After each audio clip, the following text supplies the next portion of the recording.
All right. Hey there, everybody. Hope y'all are having a good day. Today's going to be a fun one. I got Ivana with me today. How's your day going so far, Ivana? So far, so good. Yeah, I'm excited. Thanks. I think having a good Lost Relics chat right now, especially right with a big update, coming anytime soon, is going to be a good time. Soon. Soon, Soon. soon, TM. Have you been doing anything special lately to, I guess, prepare for a patch or anything right now with like the current state of Lost Relics? Oh my God. I've changed my plans so many times so far. Like every time I decide to do something, I go with it like for 5 days and then I backtrack. And like for now, um, I stopped selling my resources. That's the only thing that because like so far it was always like I was buying some things and selling some things, and usually it was the other way around. So now I'm just staying put. Like I'm not buying anything, I'm not selling anything. I'm just waiting for the update and That's just seeing probably a what good. happens. That's probably a good idea. I was finished. I finished my bounties for the week a couple days ago, and I was like, well, what do I do now? Like, what should I go look at prices? And I was like, you know what? I'm just gonna craft everything I can craft right now, and get like a little bit of Right. experience and just see like let's see whatever happens next for this coming patch. But really quick before we go, I guess a little bit deeper on it. Chat if there's any of you that have been that are tuning in. Obviously, me and Ivana are going to be going over the first, hopefully, of many Lost Relics podcast chats here, and we're going to be just having our one-on-one. So we might not be like interacting too much with chat, but if you have a question, go ahead and post it on in there. Hopefully, at the very end, we'll be able to come back to them. And I think that's probably going to be like a lot of the fun part because there's going to be wild questions that I'm sure I haven't even thought of stuff.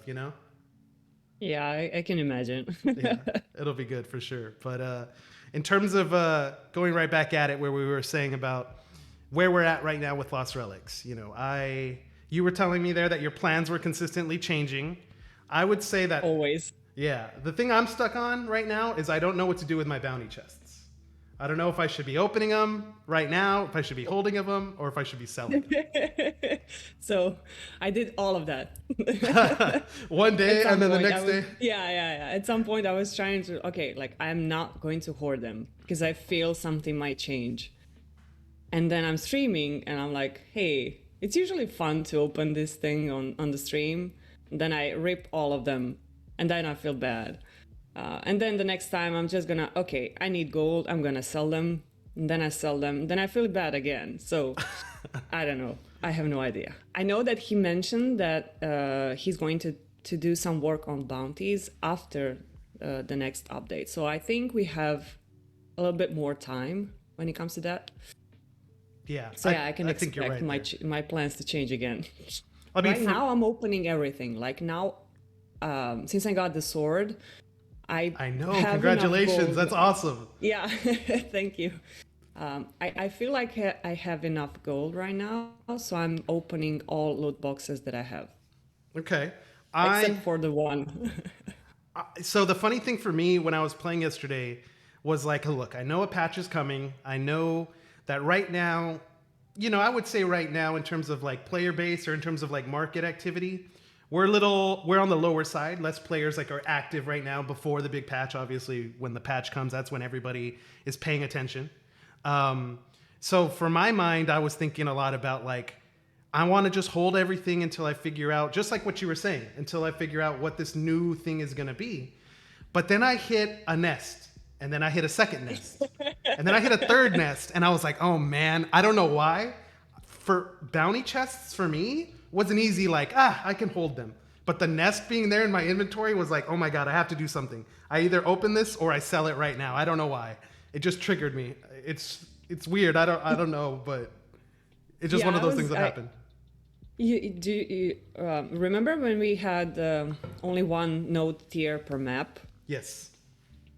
Yeah, so I was getting a lot of nests, and I opened, I don't know, 600 of them at least. And I was bulk opening them all the time. So now it kind of feels weird because I get one nest in, I don't know, 10 runs or so. And I'm hoping my hopes are higher now than they used to be when I was opening like 18 of them. Yeah. And I don't know why. Like I might get something, and I click on it, and I get those quail eggs, and I'm like, why did I not sell this? Yeah, but then I see a But yeah, clip of same as you. like Kingslayer hitting the Oh, God. ruby egg, and I'm like, I need to open everything. You know? Yeah. I hate those situations when I did score though. I opened the gold bounty chest a couple of days ago, and I got the crown. Ooh, that's a nice one. I like the crown a Yeah. lot. A lot of people don't really. It's like a pretty low price right now, but I really do like that crown. I don't know. Yeah, but you can't buy it for that price though. Good point. Good point. I did try to buy it. You're right. I did try to buy it. Its realistic price is much higher than what the Emporium shows, but That's I'm not selling it. I think Yeah. that one of the undervalued items, in my opinion. But I guess it's because we are kind of. I feel like it's really easy to get gold for players who are playing right now. Like I feel like maybe only players who just joined the game have some struggles with it, even though the coal price is very high. So in theory, you can grind chambers and It's been get coming lot down of a little bit, coal. right? Sorry? It's been coming down a little bit. The coal price. I think like I think- yesterday was like near 400. It was at 600. Oh, really? Yeah. Yeah, I was I'm like selling it at debating.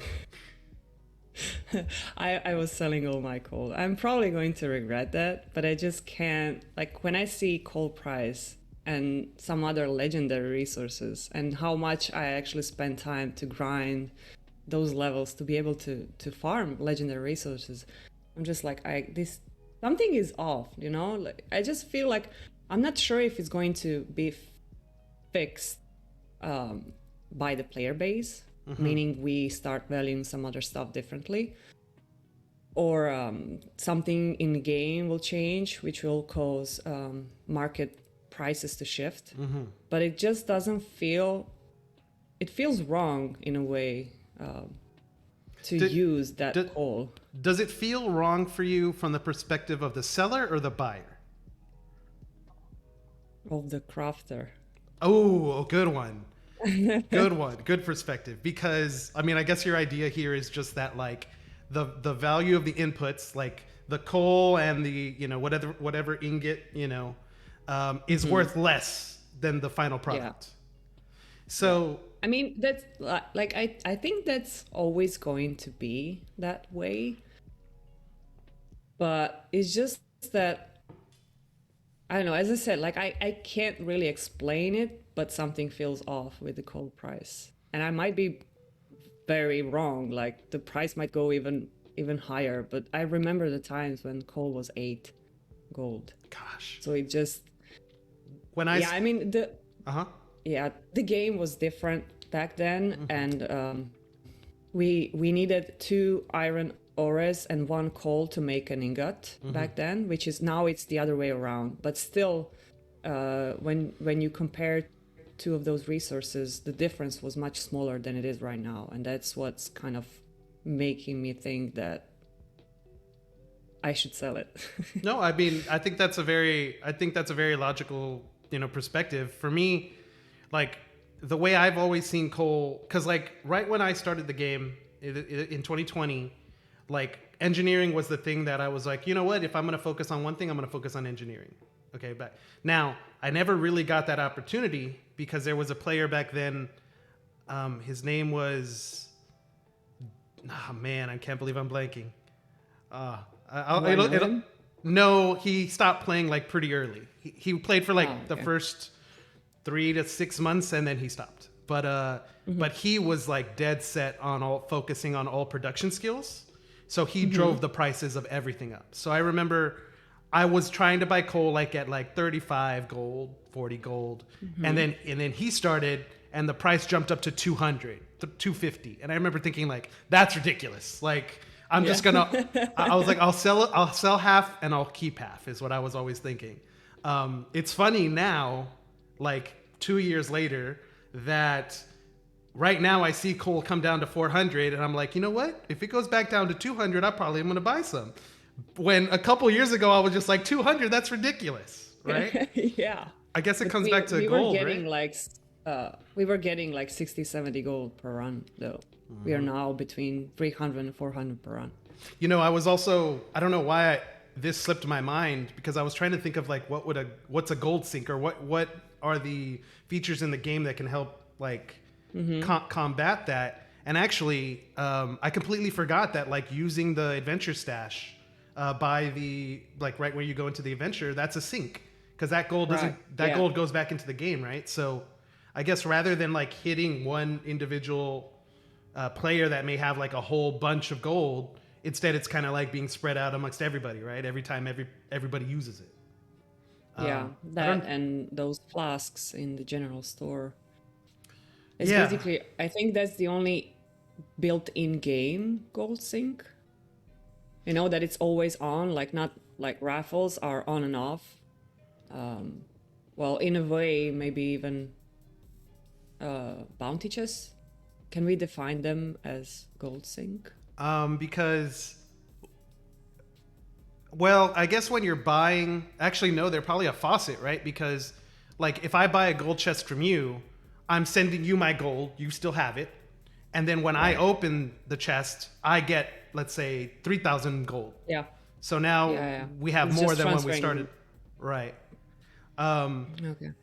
I think that, I think it's pretty not strange. I can understand why production skills are, I understand the idea of like, hey, if you want to rush up on the leaderboard, or you want to make it to that next level to craft something, you're going to want the resource more than you're going to want to sell the output. Like, I get that completely. But I also think that if the game, with a patch coming out for certain items, if the game does change and the game either gets harder or longer, I think that might flip some of that logic, because like, for example, let's say that the new maps that we get allow you to go deeper into the level. You get to the very end and you choose, hey, do you want to exit the dungeon or go to the next level? So it kind of gets slowly harder. If that type of model was used, then that would like incentivize players saying, oh, I'm going to take as many potions as I can so that I can continuously keep going. And as I go, I burn. And now all of a sudden the demand for the final product is higher. Yeah. See what I'm saying? Yeah, I can see that happen. Yeah.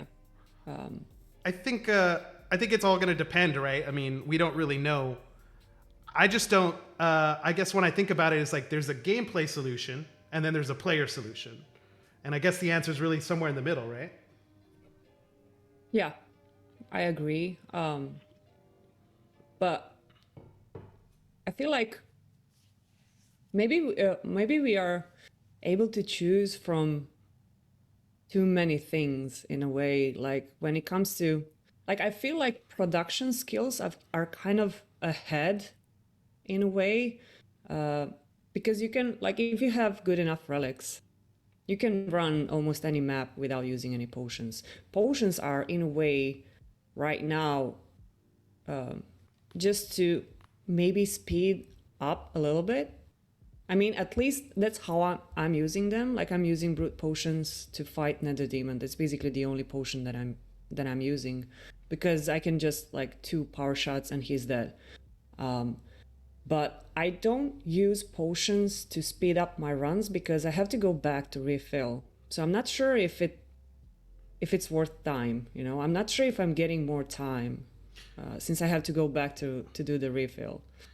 And I was thinking, like, what if? I think you're gonna say what I'm thinking. Go for it. So 2 solutions there. One solution would be to make potions much more powerful, which is, I feel, maybe the game is not ready for that, because if I had a potion that is active for my whole run, I would be definitely burning through those potions. But I'm not sure if it's something that might devalue relics. I'm not sure. I don't know more about that. The other solution would be to have something like Gabrielle at the entrance can just fetch me potions. That's exact. Now, my question is, would you pay gold? How much gold would you pay? I would pay 50 gold for one potion. Yeah, I Okay. was just, it's just, I mean, that's the thing is like, I can't grind too much and I really have to min max my time spent in the game. So if I have to pay a lot of gold to get those potions, I would be burning gold. It doesn't matter to me Yeah. because I want to play the game. I don't want to run around in Talmuth as much.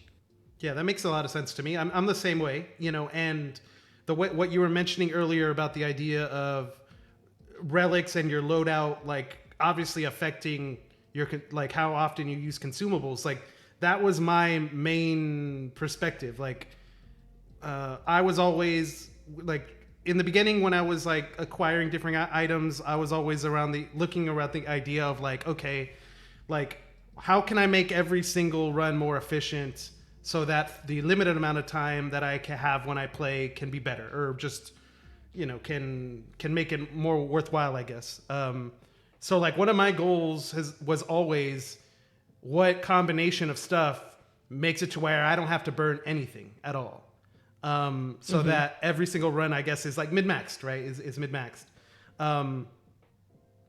Like while that is a good perspective, I guess, from the individual side, if a lot of people are doing that, I guess that can be a reason why we end up where we could end up where we're at, because there's not enough people using the final products of production, which means that there's like a whole bulk load of them to go around, right? Like, I mean, like when I look at my inventory from like working alchemy, like I have like 1,000 mana pots, just sitting there. I never sold them because I'm always like, well, sooner or later I'm going to use them, But those are, I mean, I don't know. It's a tough one. I don't think your idea about virtuals, I don't know if your idea about virtuals would not harm, but affect the price of relics. I don't know. I have no idea, honestly. It might not. I know that I think that I have pretty good relics. I can run any map without, well, if I'm a little bit more careful, I can run it without any consumables. But if I can use consumables without going back to stash, I would definitely be using more of them. Okay. So and that's the key. I was like talking around, and I know that a couple of players who I'm talking to, they said that I'm just being lazy. I agree. And I think it's a mindset, probably. Like, just don't want to go back and pick them up. But I do feel like if we had a chance to avoid that running back and forth, I think a lot of people would be using them. I assume. I might be wrong. I don't know. No, I think you're right. I think you're my perspective. I mean, if I'd venture to say that you're probably 90% correct on that. Like, that's exactly what I would do as well. That, like, the time of running back, it's funny because, like, the time of running back, I guess, is the same, or kind of like the time you use to go do production skills. But it doesn't feel the same. I don't know. It just doesn't. I don't know why it doesn't feel the same, but it doesn't to me. Because it's not interrupting your gameplay. If you decided to do production skills, you're doing that. You're going into that with that mindset. I'm going to go back and forth for quite some time. But if you're running a map and then you have to stop, go back, then go again in the map, it's kind of, for me, it kind of, I usually just stop playing. Like, I do 4 or 5 maps. I run out of my consumables, then I take a break. That's how it usually ends up, because I have to go back to stash. Yeah, no, I get you. I think I have to ask you a question about your sand dragon, because I haven't had the chance to experience it yet. And I, like, a couple days ago, I went through the leaderboard, the Lost Relics leaderboard, just to go look at people's loadouts and just see stuff. And I saw a bunch of sand dragons, and I was just like, is this a meta? Is like, does it feel that much different? Taking so much, because Weaken reduces the amount of damage they output to you, right?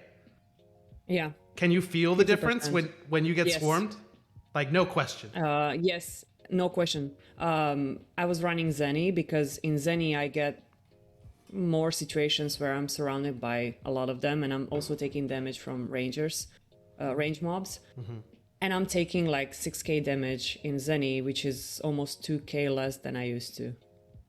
So you're taking 6K damage right now. What do you take like when you go into mount? Do you have that number kind of Eight, memorized? 8? Yeah. 9. If I'm not really being careful, around 10.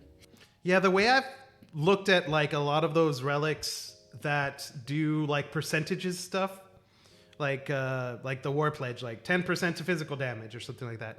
I've always kind of looked at it from the perspective of what is my average run? How much damage would that save me? And then I would be like, okay, look, if the dungeon was twice as long, at what point Yeah. does it make it worth it? I guess is my point, right? Like, where is that line? And it's Well, tough. I mean, I definitely feel much safer, but I also have to say that like this is my first mythical weapon. I was running those dungeons with legendary melee, so I have to consider that as well. So it might not be only the effect, just the fact that I'm actually using a mythical weapon probably helps me a lot because I'm faster to kill them, therefore I'm taking less damage, you know. Yeah, so it's probably somewhere in the middle, you would assume. Yeah, yeah. I think. I think so. I If mean, you 15%, go for it. like I've had a couple of cases where it will proc 2 or even 3 times in a row. And if you're fighting 2 Ogums, it's definitely worth it. But it's not like, I don't have a feeling like I don't know. I feel the difference between 15% and 10% compared to DK that I was proccing with Necrotic Nightmare. So those 5% is definitely something that I feel. But I also, it's my first mythical weapon, so I have no idea how it usually feels. Yeah, I'm excited. I'm still like 30,000 away. So what is that, like 2-3 weeks of if I get a lot of the bounties? So hopefully I'll be able to be able to test that one out soon. So it'll be fun. But I'd like to sticking. know your opinion on that. Sorry to interrupt you, because you it. have other weapons to compare it with. I mean, I all I know is that from what I'm seeing right now, from how many people that have it that are using it, it just makes me feel like the tier difference between like that and a transcendent, like it still might be better than that tier difference. So like, because you're doing two things, right? Like you're from upgrading from legendary to mythical. You're doing much more damage, and you're taking less damage. So if you were to add them up, I think that difference, like if you were to add those two figures up, I think that might push you near the transcendent tier. But I haven't run the math. I'm just guessing. I'm guessing because of how often I see like Slitten running with it, and I'm just like, okay, like there's something here. Using it for almost a year. Like I think he got it last summer. So, and he's been using it all the time. I've asked him. He's one of the reasons why I kind of leaned on to the decision of actually buying it. And I was like, okay, this guy has really good gear and he's still using it. I think it could be worth it. Yeah, it might be there. Maybe if it's only just a little bit, or maybe it's like, I don't know. It could be something where it like is beneficial the entire run, or maybe just in very specific circumstances. Like if you get swarmed because you weren't paying attention, that's where like you see the big benefit, right? But yeah. So we've talked about because go for it. No, I was just like, I'm guessing that if you're surrounded with 10 mobs, and each of them have a chance to, I'm not sure how it actually works. Does it roll on each of the mobs? So or do I roll when I smash? I'm guessing. But I know that, so like when you're surrounded by mobs and you do a full swing, like you're technically hitting all of them, but only like 4 of them actually take damage, right? I don't know. I think it's 4. I mean, I know that 4 of them take the damage. I'm not sure if you hit all of them. When I use something like, do you roll? Yeah, when I use something like Plague Bearer, I can poison more than 4, even though only 4 take damage. So my guess has always been like that. Yes, that it's, if you're swinging, I'm guessing that can apply to everybody, but it's a guess. I don't really know. So you have basically 50% chance to proc it on all 10 of them. So one of them will probably right, and then hit you with less damage. Does it say how long does it last? I think it says, but I have no idea. No worries. Um, so I don't what know, but it does say. when we've been talking a little bit about like where the current state of Lost Relics, like where we're at right now. We've talked about production skills, how that has fueled, and really resources and production skills. You know, a little bit of the gold Hmm. economy there. We've talked about how different relics are affecting our runs in terms of time. Um, you know, I would like to talk a little bit about like where do you feel we're at right now with like maps, like all the different maps that we have.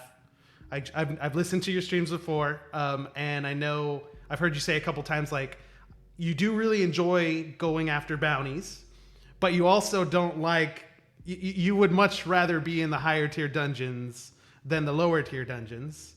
So where do you think we Yeah. stand right now with maps? Like how do you feel?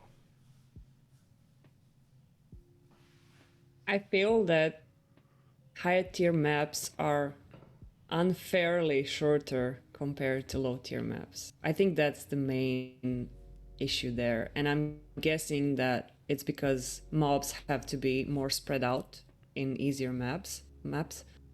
So you just get much more room and you just walk and walk and walk. And I never felt that while I was leveling up because I progressed to high tier maps at the end of the last year, so I wasn't always playing high tier maps. And I didn't have that problem. I didn't feel that like I was running IRIM during the Halloween and I enjoyed it. Now when I have to go back to IRIM, I bring crude bice, baked bird beak, like everything I have, spinels even, just to run faster through the map. And I think it's just the way I feel in high tier maps. They keep me engaged. I always have to do something. Low tier maps don't. And that might be just the perspective of a little bit experienced player compared to non-experienced player. It's just that I don't want to spend time there. Yeah, I think That's my the way you said it actually that was the first time I've actually thought about it like that.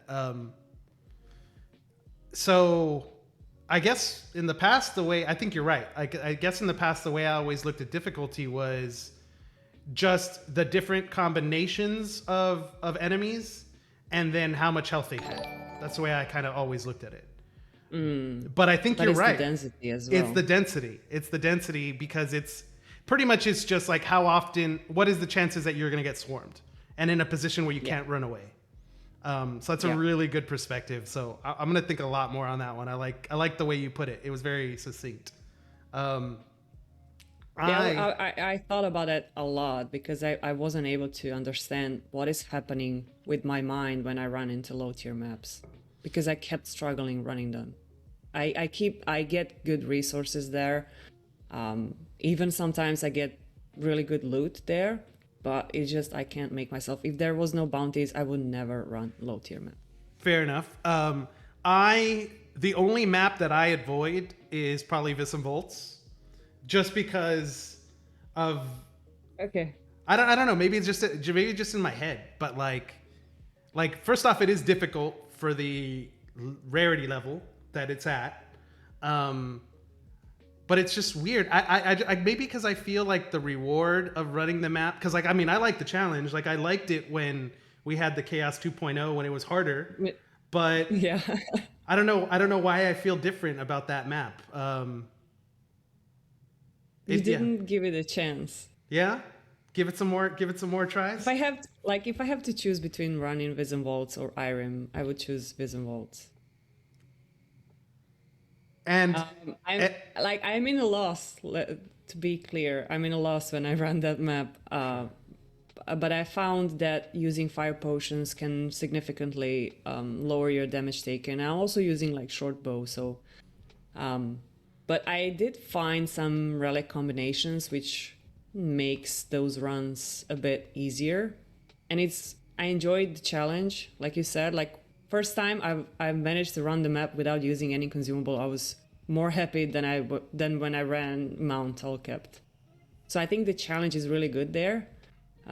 It's not boring map. I feel like I think I'm at this point where I need challenge, and I think Wisdom Walls is there. Okay. Well, for us to need that. I'm definitely gonna run it some more then, and make sure to give that a shot. Um, so, what other items do you think we should cover about like the current state of Lost Relics? Like we've talked a little bit about player base, talked a little bit about items, talked a little bit about maps.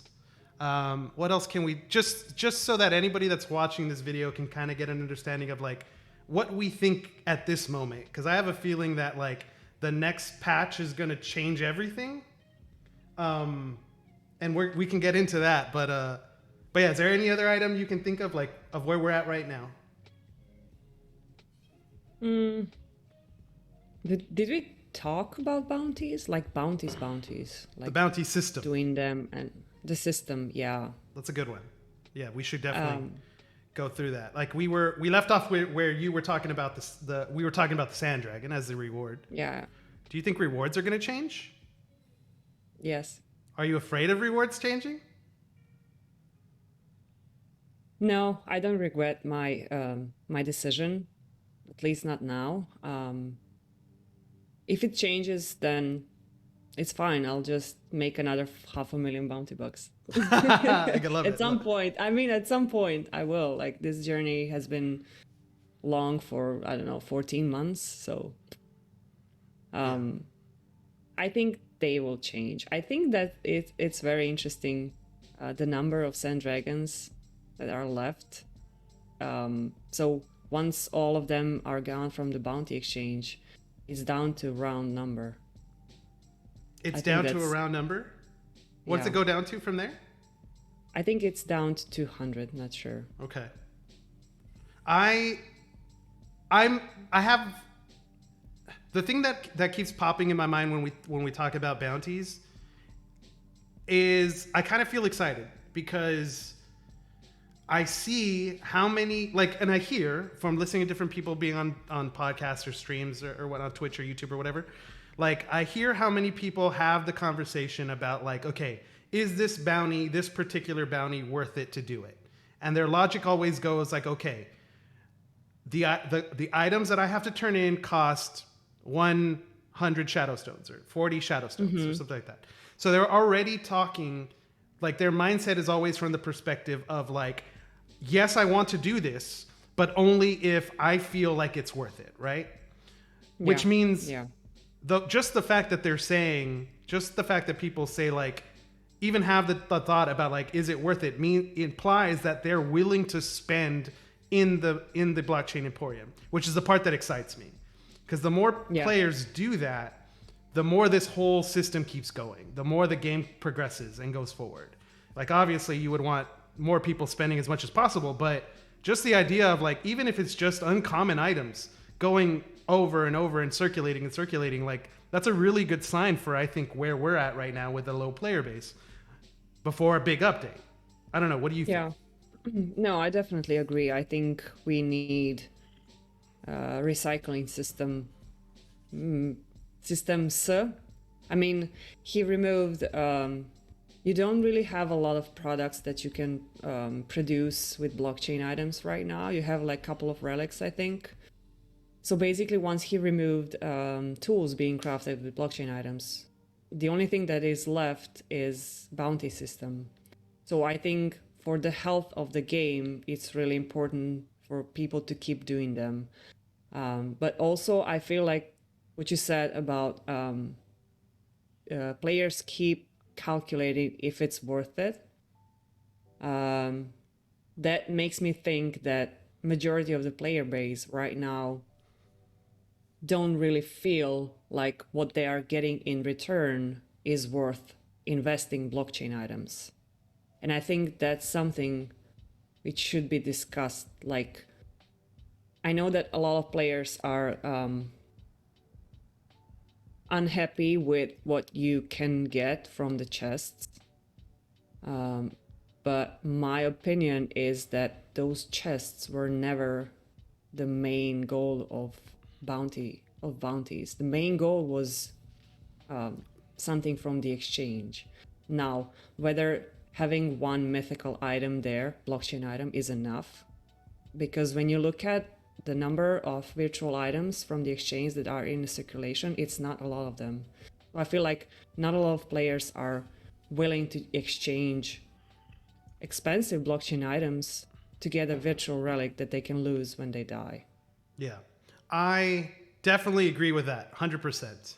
I also think that I'm on board with your idea about, because I guess really the question the question that we're asking is, should a mythical item, should a mythical two-handed sword cost 500?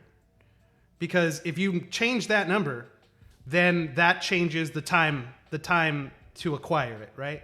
Instead of it Yeah. taking 14 months, maybe it goes down to 6 months. Or maybe Yeah. it stays the same and now a legendary item gets put in there and that legendary item is worth 6 months of play. Yeah. You know, Yeah. I think there's a lot of different ways that it can be tweaked and improved upon going into the future. I think you're 100% right with the idea of turning in bounty books for virtual weapons.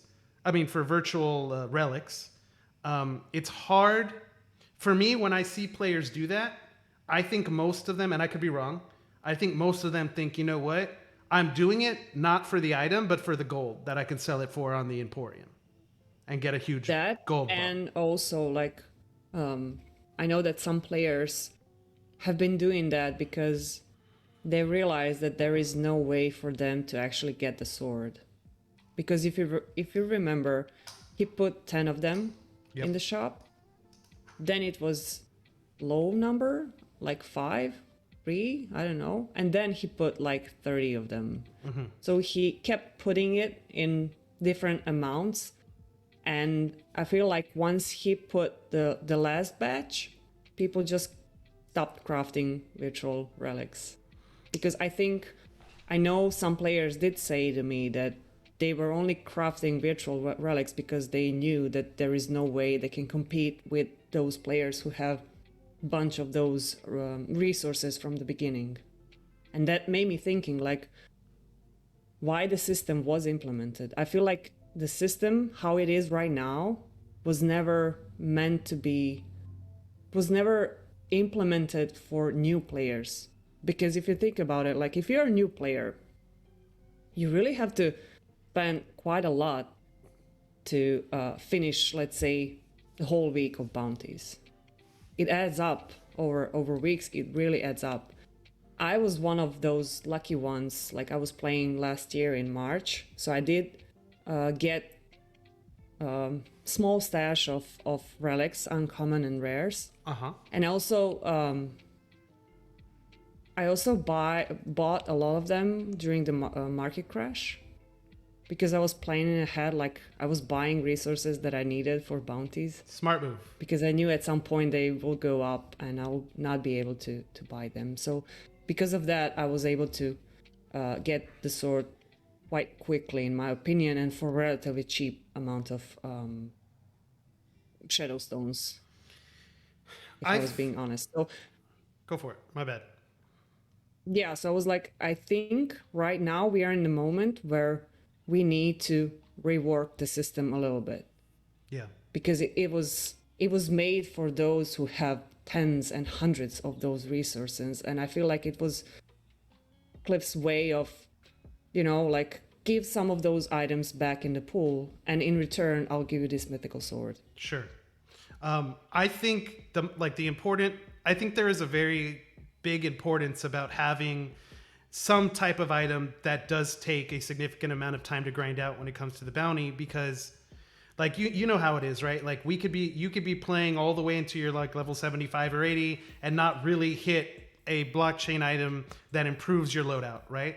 But this is kind of a way where that like it's pretty much a way that say like, hey, your time is valuable as a player, and if you are one of the unfortunate type, like at least you have this to look forward to based on the time that you put in, which I think that's very important. Yeah. You went back here and you made a comment right now when you were talking about it. You said that you don't think that you've heard from other players that they were crafting certain items or not crafting certain items because they didn't believe that they can compete with other players that had stronger loadouts. My question on that, and I know you can't answer it because this is somebody else's, like you're repeating it to me, but like, what do you think they thought when they said the word compete? Like, what is speed, in being able to finish those bounties in shorter amount of time, because those people already have those resources. It's not even about loadout or whether you can run those maps or not. Like if you put enough amount of time in theory and enough consumables, you can basically run almost any map, if with mid-tier items and weapons. But I think the main problem was the amount of resources that those people had and they didn't. What about resources? Okay. I was just going to go into have to buy them. Like buy what? Like what type of item? Resources for bounties, for turning to turn them in, Okay. Yeah. Yeah, I get you. So I mean, when we think about the bounty system, does that mean that players, like when they value, like, because like I would ask the question, like, what are bounty bucks really worth? Okay. And I think right now everyone's only thinking about bounty bucks as in they equal this sword. X amount of bounty bucks equal this sword. But like we know for a fact that's not going to be the way it is forever, because sooner or later either this sword's going to run out of the pool or there's going to be a change. So like my deeper question would be like, how do you evaluate bounty bucks? Like, why do people think of like, shouldn't the logic change instead of people thinking like, is it worth it to buy these items to turn in to get the sword? Shouldn't it be, is it worth it to buy these items to turn in to get 500 bounty bucks? Shouldn't we be looking at it in terms of like quantity of bounty bucks, or no? That's a good point, and that was actually my approach. Like when we get the first batch of swords, I knew that I'm not going to get one. But my approach was, I'm just gonna do it because from the beginning I felt that system is insanely important for the game, because it keeps blockchain items in circulation, and I was basically doing them for bounty bucks. And my reasoning was, okay, how much time do I need to farm 2 uncommon blockchain items?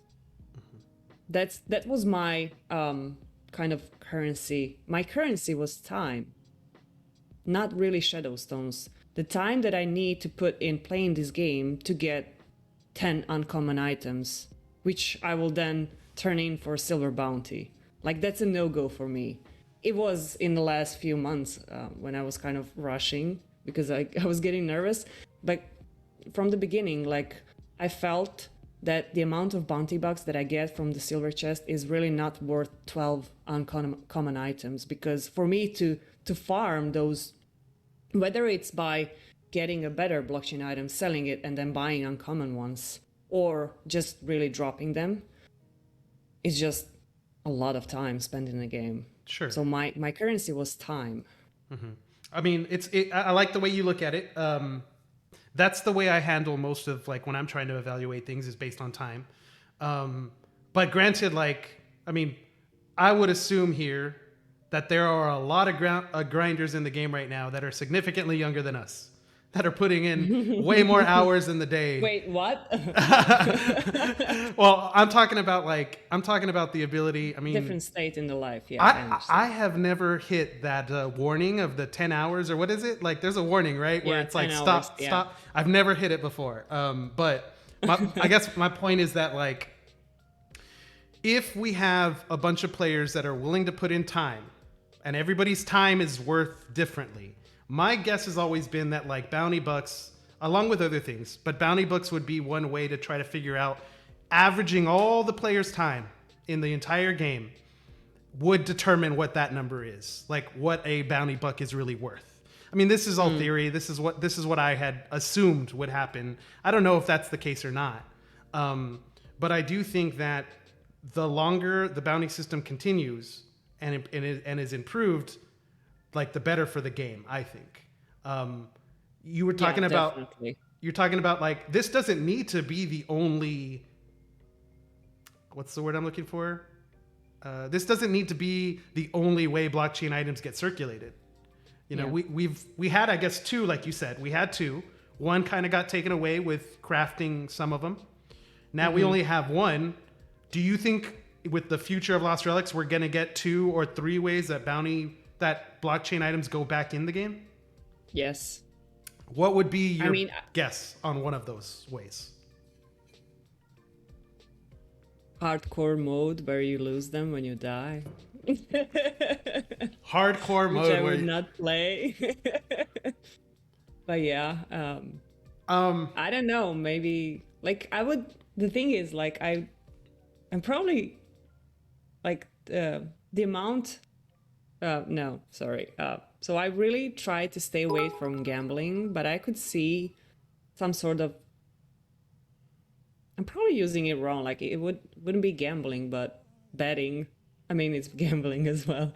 You know, like you put in a couple of your blockchain items. Then you, I don't know, get into a boss fight, and if you stay alive, you get much more worth blockchain item, or maybe shadow stones or something, like just to keep it circulating in some way.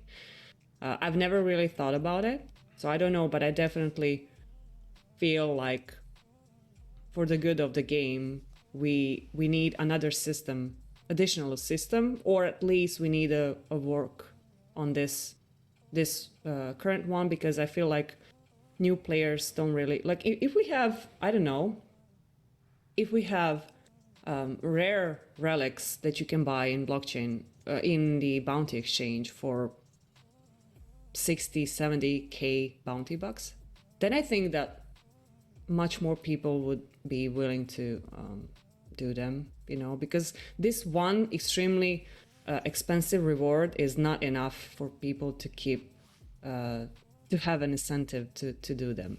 But if you have a couple of low tier ones from which you can choose from, then I see more players doing them. I think virtuals are not enough. How do I put this question? Okay, I'm gonna give you a scenario. Okay. How do you think you will feel compared to how you feel now? What if all the items that are currently in the bounty system were all blockchain? How would you then feel about the current blockchain system? Just making one change, that one change.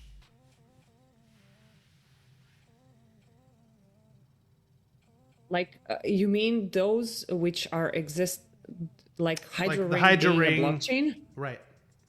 And it's OP. well, I mean, yeah, you're right. Okay, we would adjust the stat, we would adjust the Okay. you know, like the effects, but just in general, that everything in the bounty system is all blockchain, and they're all at different levels. Yeah. I think Would that feel be much better? Yeah, definitely. It should be, I think, less of them. Maybe like 1 mythical, 2 legendary, and the rest of them are epic and lower tiers. Yeah. My guess. Yeah, I think that would definitely give players an incentive to do them.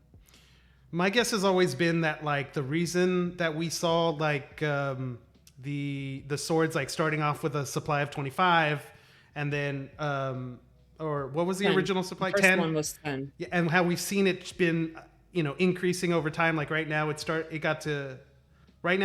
was at 50, and now we're down to 25. 30. Well, 30. No, it was 30 or 31. I think it was some weird number. 31 or 32. My guess has always been that the reason why he chose those numbers has been just to buy more time while he works on the update. That's just been my guess, right? But I don't know, like going back to your idea about hardcore mode, like in the like most extreme sense, is it something that I probably would participate in? Probably not.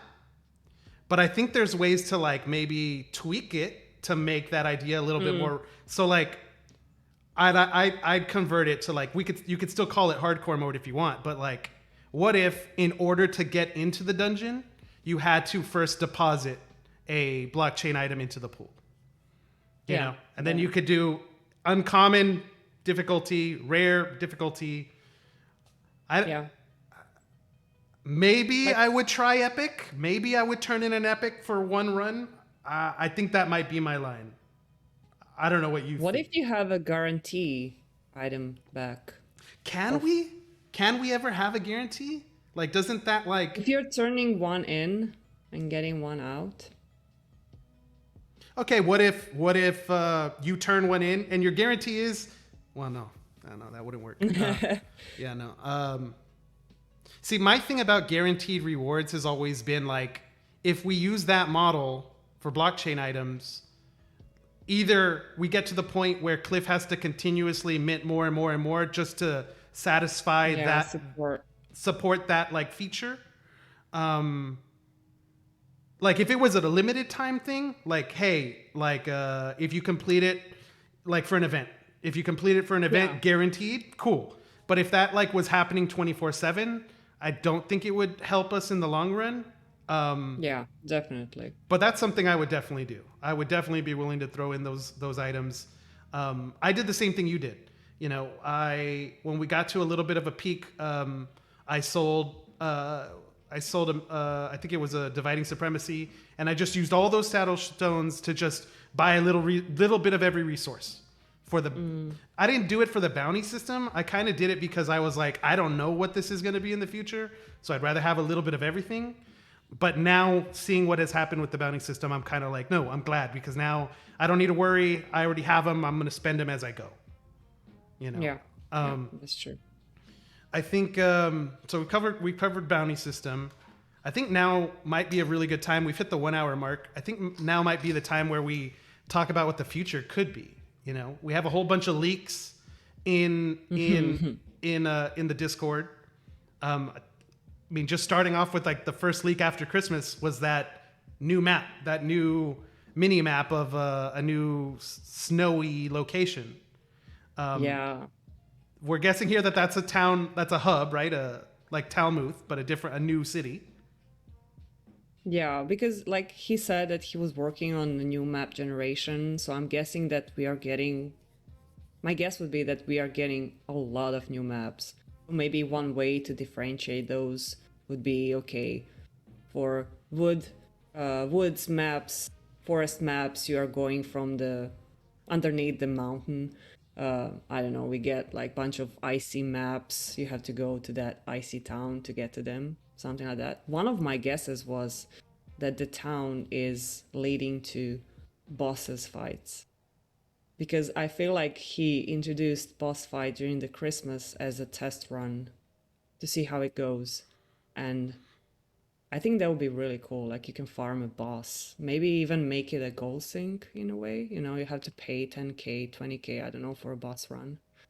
Yeah, I think Um, I never really thought about boss runs, but yeah, I can see that as a potential area for the map. you know, yeah, like you have to go to that town, and underneath the mountain, you have Like this is go where the into dragon cave resides. or Yeah, yeah, exactly. something like that. I think when I saw the leaks of that of what I think that's the city map. He also did a video where there was some dungeon runs, and the one thing that stood out for me was that every single map was more wide open, more than what we have Yeah. right now. My guess has always been because my thing has always been like, why do we need more wide open maps? And I was like, okay, well, either there's going to be enemies that require us to do more movement, or you need to fit more people in one map. Yeah, So- that's interesting. Those have been, I don't think we're near multiplayer. I mean, I know we're near multiplayer, but I don't Well, think he that's did say that he's laying the groundwork for the multiplayer, so exactly. it makes sense. Maybe that, and then we see the leak about a friends list again. Groundwork. I think. I think that. I can see the hope in your eyes. Like, I want it. are we getting a? I mean, I don't know. Like, I part of me is afraid that we would get it because, I mean, doing basic gameplay is hard enough, right? There's always bugs. We always find issues. We always are helping, with that. So like, I mean, maybe it's a little bit of like Easter 2021, like of like the game crashing and like, 10 days or 4. It's so weird because like, I don't know how many, like, it's like your daily routine changes, and it just feels, it feels like, what am I supposed to be doing? And then you reflect and you're like, man. I finally get to know my family during those days. So, Exactly. hey, you're alive. Yeah. I know you got most of your hours in, I believe you said when you were on maternity leave, like grinding the most. I think mine probably came like when COVID hit, like, cause I found this game like maybe 2 months into COVID hitting the US. So like I just, good escape and just sunk all my time and effort into it. It's a good segue. Just kind of like, why do you play this game? Yeah, it is a good one. To be honest, when I started, the reason why was because I couldn't play softball anymore. I couldn't play kickball. Like I wanted something. Like I'm not the kind of like competitive person that's all like yelling like, oh, I have to win everything. I'm not like that. But I do like the challenge of like, can I accomplish something, even if it's just like comparing it to myself? Like, can I do this thing that people say can't be done? Like, can I do it? So when I was Googling around and I found a I thought it was a crypto video game tournament. It was the Swissborg event. And I was just like, hey, this is cool. This is an event with like, I don't know, 2,000-3,000 gamers. And we're going to go into these different games, hunt these NFTs. And if you're the one who, if you complete the challenges, you move on to the next week, and then it was like, so cool. Yeah. It was amazing. It was amazing. Yeah. Like, don't get me wrong. Like not all the games are great. But just the concept of like, like I learned about like the engine app because of it. Like I was just like, okay, like I got this blockchain item now. Like, okay, look, I just beat this quest in this game, and look, it showed up in my phone. Like there's the NFT, and then you have to turn in all 3 NFTs to get into the Lost Relics finale, and so like, first off, playing Lost Relics, I was just like, this game is, in terms of like gameplay, I was like, this game is far ahead of everyone back in 2020 in terms of gameplay. And I was just like, okay, that gets me hooked. 2, we're going to be doing this like, really it's like it was just like a speed game. Exactly. It was a speed test on this new map or this new challenge. And I was like, that no one's ever played before because it's only for this tournament. I was like, that's super cool. And then maybe because I mean, I didn't really lose. Like I placed, I think it was like 50 something, 56, I think is the trophy number I have. But like, because I didn't get in the like top 5 or top 10, I was like, I want to keep playing this game so that the next time it happens, I'll be ready, And then that led to streaming and so on and so forth. But, I guess that's why I started. And now I'm here because I love the idea about virtual economies. This is all fascinating.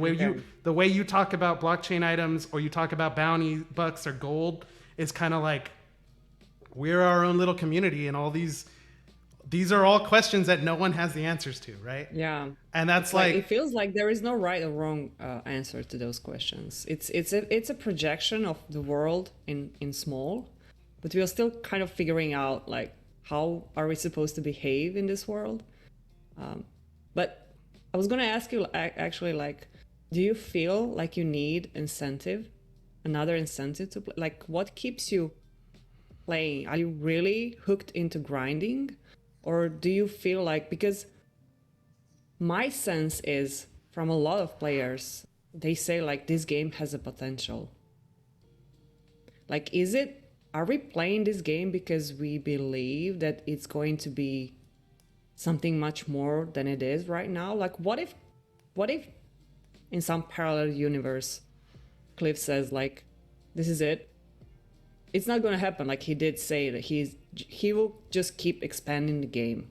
But why are you playing it right now? Is it only hopes for something more in the future? Do you have anything right now that keeps you playing? Yeah. So for me, like on a personal level,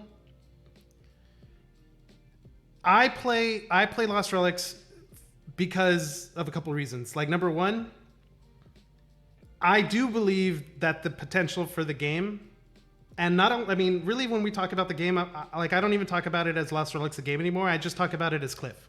Like I really believe, and I really like Cliff I've been Relics. yeah I've been looking at this man's work for the past 2 or 3 years, and like I've never really been into like early access games before. I mean, I've always been a big gamer, but I never really got that experience of like watching a game progress as it goes.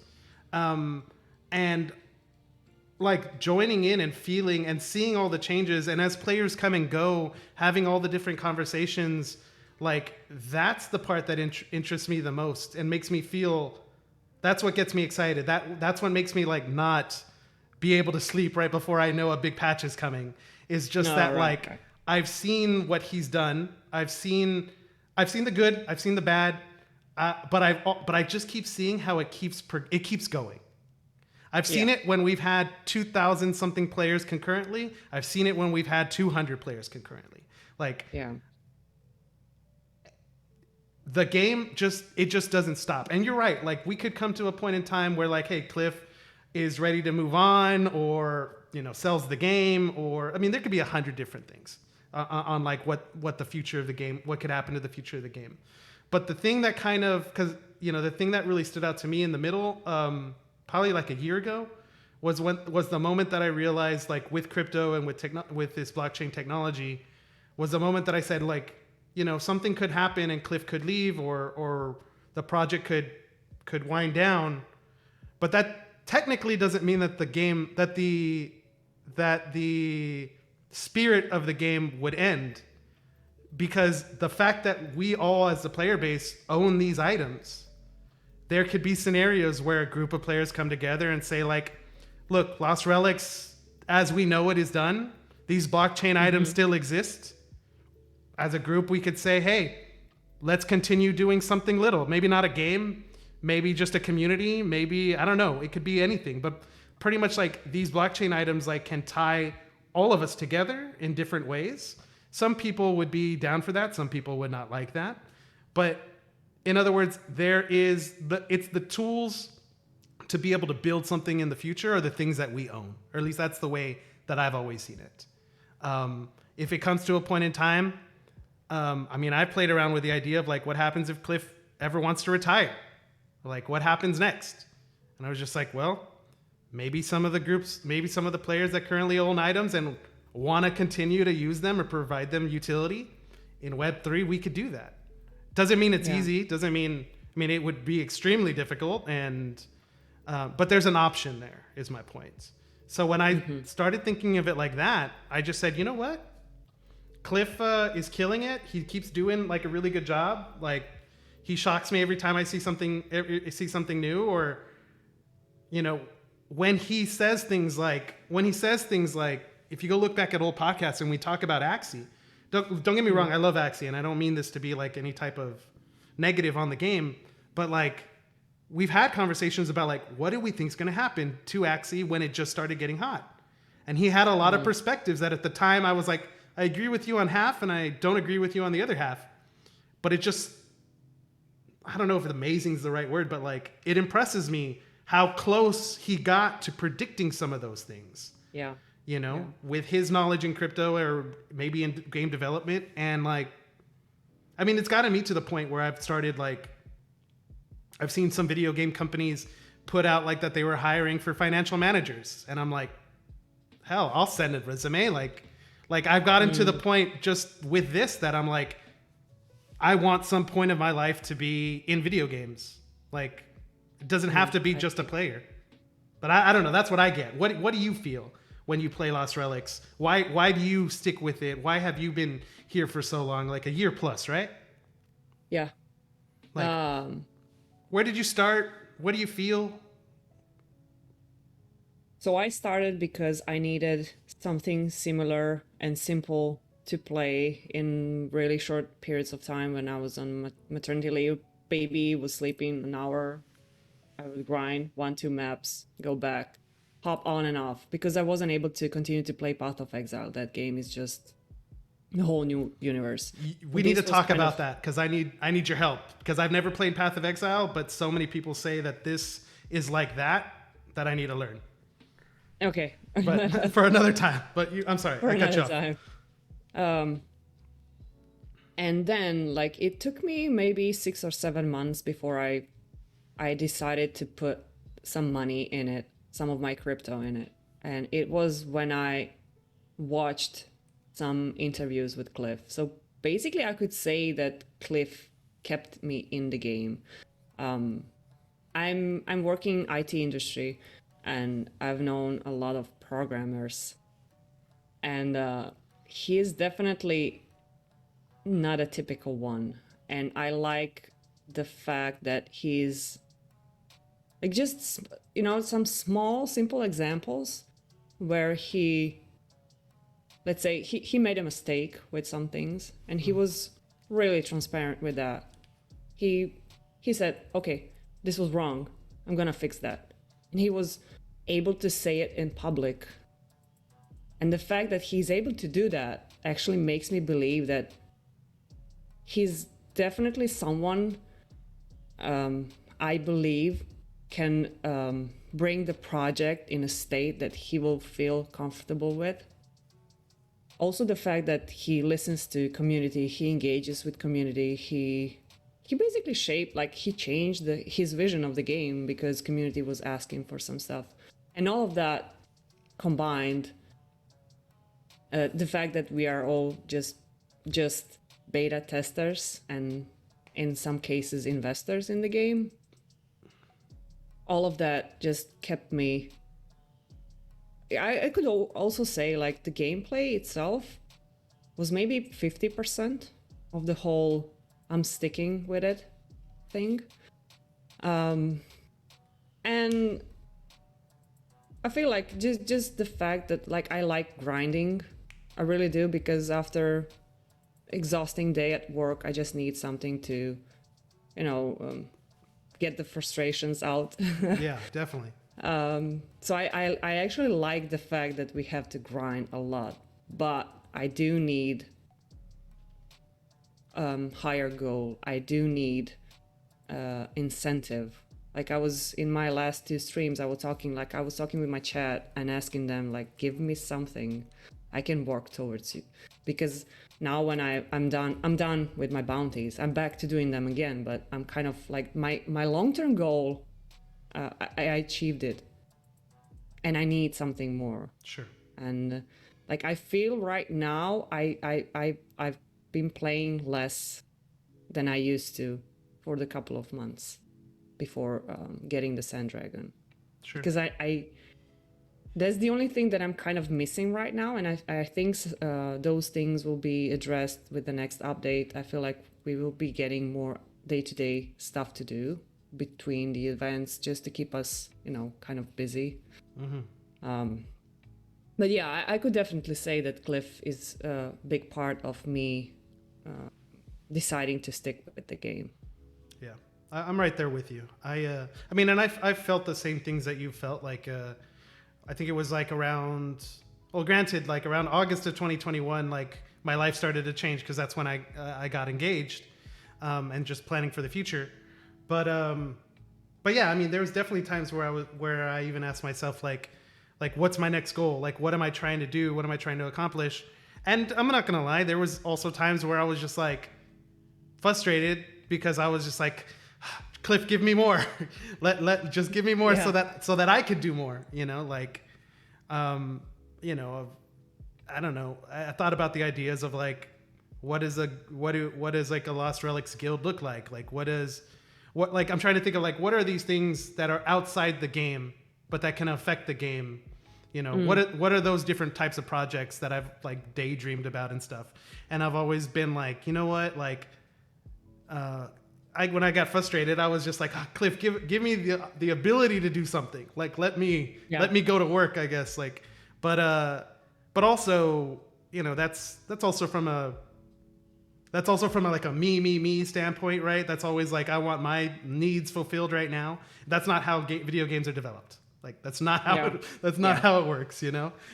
We're in a world where updates are going to roll out over the course of time. You know, I've always said from the beginning, like this is going to be a 3 to 5 year journey on average for any type of video game. Um, I was watching the movie. Have you ever seen Indie Game the movie? It was like Indie game. Indie Game. No. It's a good one. It's a documentary of 3 different indie games, maybe like 7 years old, I think. It's like an hour. It's pretty good. But like I rewatched that video and I was just like, these are the same exact things that Cliff must be going through right now, with all of the added pressure of that there are cryptocurrency or financial Outside of reasons for his, players. yeah. And I'm like, man, it took them so long to make a great game. Like, why do I feel like we have to rush everything and it has to be right now? But it's just different expectations, I guess, right? As a player. Yeah. When we talk about that, like, what do you think, which type of players are being drawn to this game right now? Good question. Because I remember the time, like, we were getting a lot of Axie people in the chat, in-game chat. What do you think, what types of players are we getting right now? Because I know that Cliff at some point he mentioned how it was hard for him to implement some more complex game mechanics because players who were playing were mainly just investors in a way that they didn't have a gaming background. Do you feel like that is changing right now? That's a very good one. I think, and granted I can be wrong, I think that a majority of the players that, like in the near future, let's say in the next 6 months, I think the wave of people that are going to be coming in, I think they're all going to be crypto related people. I think they're going to be a lot like how I found Lost Relics, which was like, I'm into crypto. I want to play a game. I'm searching for that, and I do think that that's where we're probably But going you to be. want to play the game. But I want to play the You game. you don't want to get money. What is? I think we need both, but I only think we need both because I think maybe it's because I think this game has different potential than others. Like when I look at this, like I think of like stuff like the early versions of RuneScape or the early versions of like EVE Online. Like I think the thing that's unique here is that we have, or Cliff has, because I think players have a responsibility too. I think we as a community have an opportunity to build a dream version of what people were trying to do when they were playing RuneScape 15 years ago, or the people that are currently playing EVE Online. I think that is going to be the shocking thing. Like 5 to 10 years in the future, I don't know if Lost Relics is going to be the game that does it, but I do think that there's going to be a blockchain game that is going to transcend and push past the old levels that those games reached. Not in terms of like players, but like the impact that the game can have on people's lives.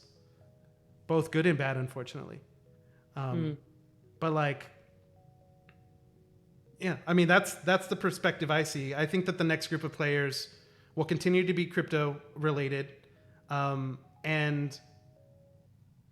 If there was a perfect world where it was easy to like separate out the financial side of the crypto and gameplay versus just the actual mechanics of the gameplay, if there was a way to separate those two things out and where nobody interacted with each other, so like the financial people can all be in their bubble and be happy, and the hardcore gamers could be in their bubble and be happy, like that would be great, but that's not possible, right?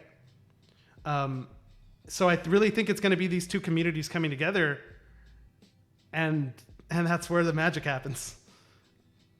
Because I feel like we are getting less and less of those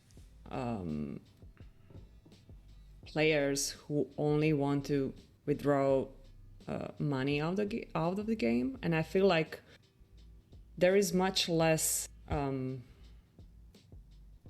players who don't have any gaming background now, whether it's because the crypto is kind of calm right now, so we don't have that initial hype that we had last year in spring. But I was wondering, like at some point you mentioned, you said the perfect world with investors and gamers being in the same game but having separate bubbles. What about renting? Yeah, that's that is the bridge, right? That's the bridge that can link the two. Because like what I think when we talk about renting, like first off, when we talk about the bridge between the two, like I've been gaming since I was I've been gaming since I was a kid, but really I didn't really take it to like a really in-depth thought or like wanting to like progress in gaming until I was in college. And that started when I was playing like professionally Halo, you know? So I was playing Halo. I wasn't really winning money because it's, especially back then, it was so hard to even have tournaments for money. But like I rolled that into like starting a little LAN center and like taking Xboxes and TVs to ballrooms in one city to host a tournament, to another ballroom in another city. Like for me, maybe it's just because I have a business background, but like for me, like I was always trying to do something more to where I could like be able to, I don't want to say reap the rewards, but like where I could put a majority of my hours in the thing I love. And if that means that if I can work less and do that, you know, that's always been my dream. And I think that's the dream that like, I think that's the dream that most players that want to be in gaming, like professionally is not a good word, but like be able to put more time there than in an actual like day-to-day job. I think that is the same type of perspective that they have. When it comes to, I think we're going to get a lot more of those. I don't think that's going away. Maybe I'm hoping with the broader the gaming community grows. Like right now we're like 2 point something billion gamers. And honestly, the more that we get a parity between men and women, I think is where this answer, like where this future can be or can grow to. But when I think about like the economy or like finances and like all of that stuff, like I think that as gaming progresses, especially with crypto, I don't see a world where gamers are not going to come in here with their first thought being about making money. I would assume that's going to be 70 to 80% of gamers, regardless of whether that is a possibility or not. Like, I think that's just where the human mind goes when they know that there is a possibility for money. Okay. But we'll see. I also think that when it comes to like those the financial players being separate from the hardcore gamers, like I think not a perfect world. I think a good version of what Lost Relics could look like, or other games like it, is something where like, look, you're playing the game to own these assets, or you're playing the game to own whatever you collect from the game, these digital assets.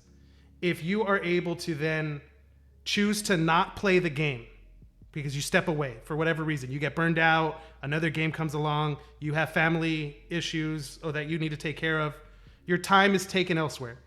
You can still have an impact on the game and the economy by holding some items, by renting those items, by not being present. You're still able to help the economy of the game grow for the people that are there. Now, okay. I also think that you're right. It can't be about gamers extracting wealth.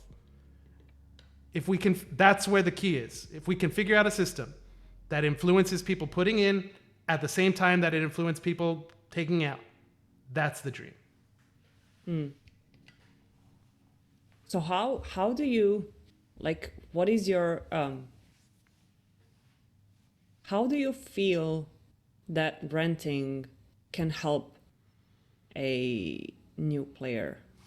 Is that your argument behind renting? Well, first off, when it comes to renting, I would definitely say that I don't think renting would work the way the system is set up right now.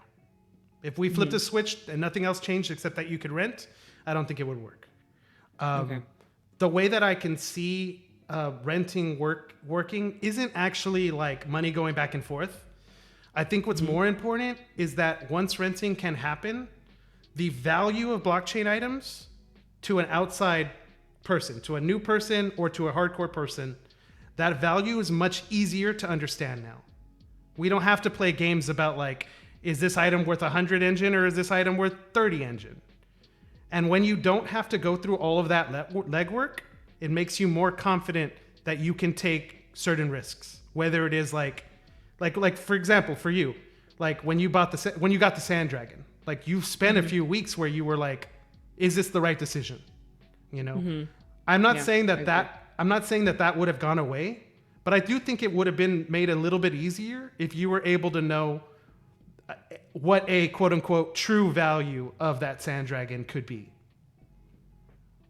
And then you'd question whether or not if it makes sense for you. Okay. I agree with that, but in my opinion, there is much more simple ways to tackle that. Sure. For example, I don't know, we get a room with dummies and we can choose whatever loadout we want and we test it. My question, because my concern is, okay, you did say that the current system probably couldn't support renting right now, and I agree with that. I'm just kind of worried about like what exactly is mid-tier and low-tier player gaining from the renting system, because what I imagine would happen, we would get much more investors in the game. You know, people who don't really want to play the game, they will get in, they will buy up the whole market that they can buy, and then they would shift to renting. So for me, I would have to rely on drops only. I can rent it, but at some point, like you're paying in a way in this game, you're kind of paying subscription. Yes, you can pay it with in-game gold, but the downside of that is that you, for example, you can work on your production skills, or you know, you kind of have to really consider whether you will buy it with the gold or with fiat.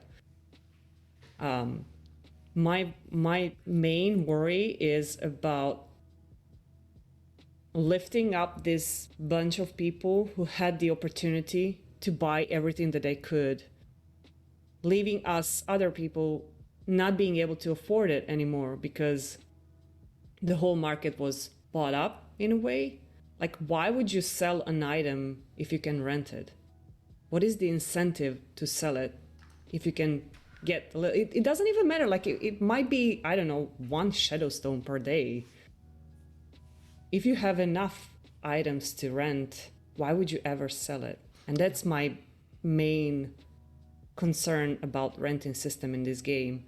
In addition to that, like if we talk about renting, we kind of already are putting some restrictions, like, I don't know, you can't, for example, let's figure out the system where you can't rent the same item more than 30 days in a row, or you can't rent it above the certain amount of Shadowstones per day or per hour.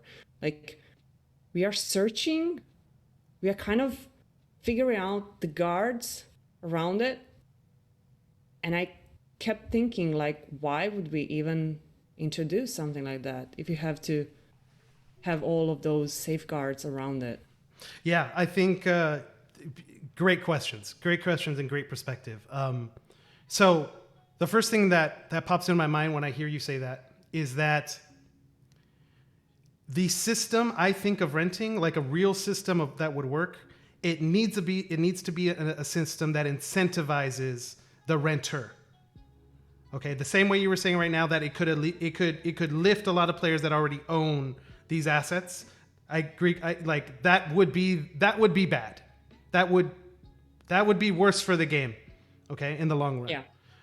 But if there's a way that you can build a system to where, for example, and I'm just making this up, you know, right?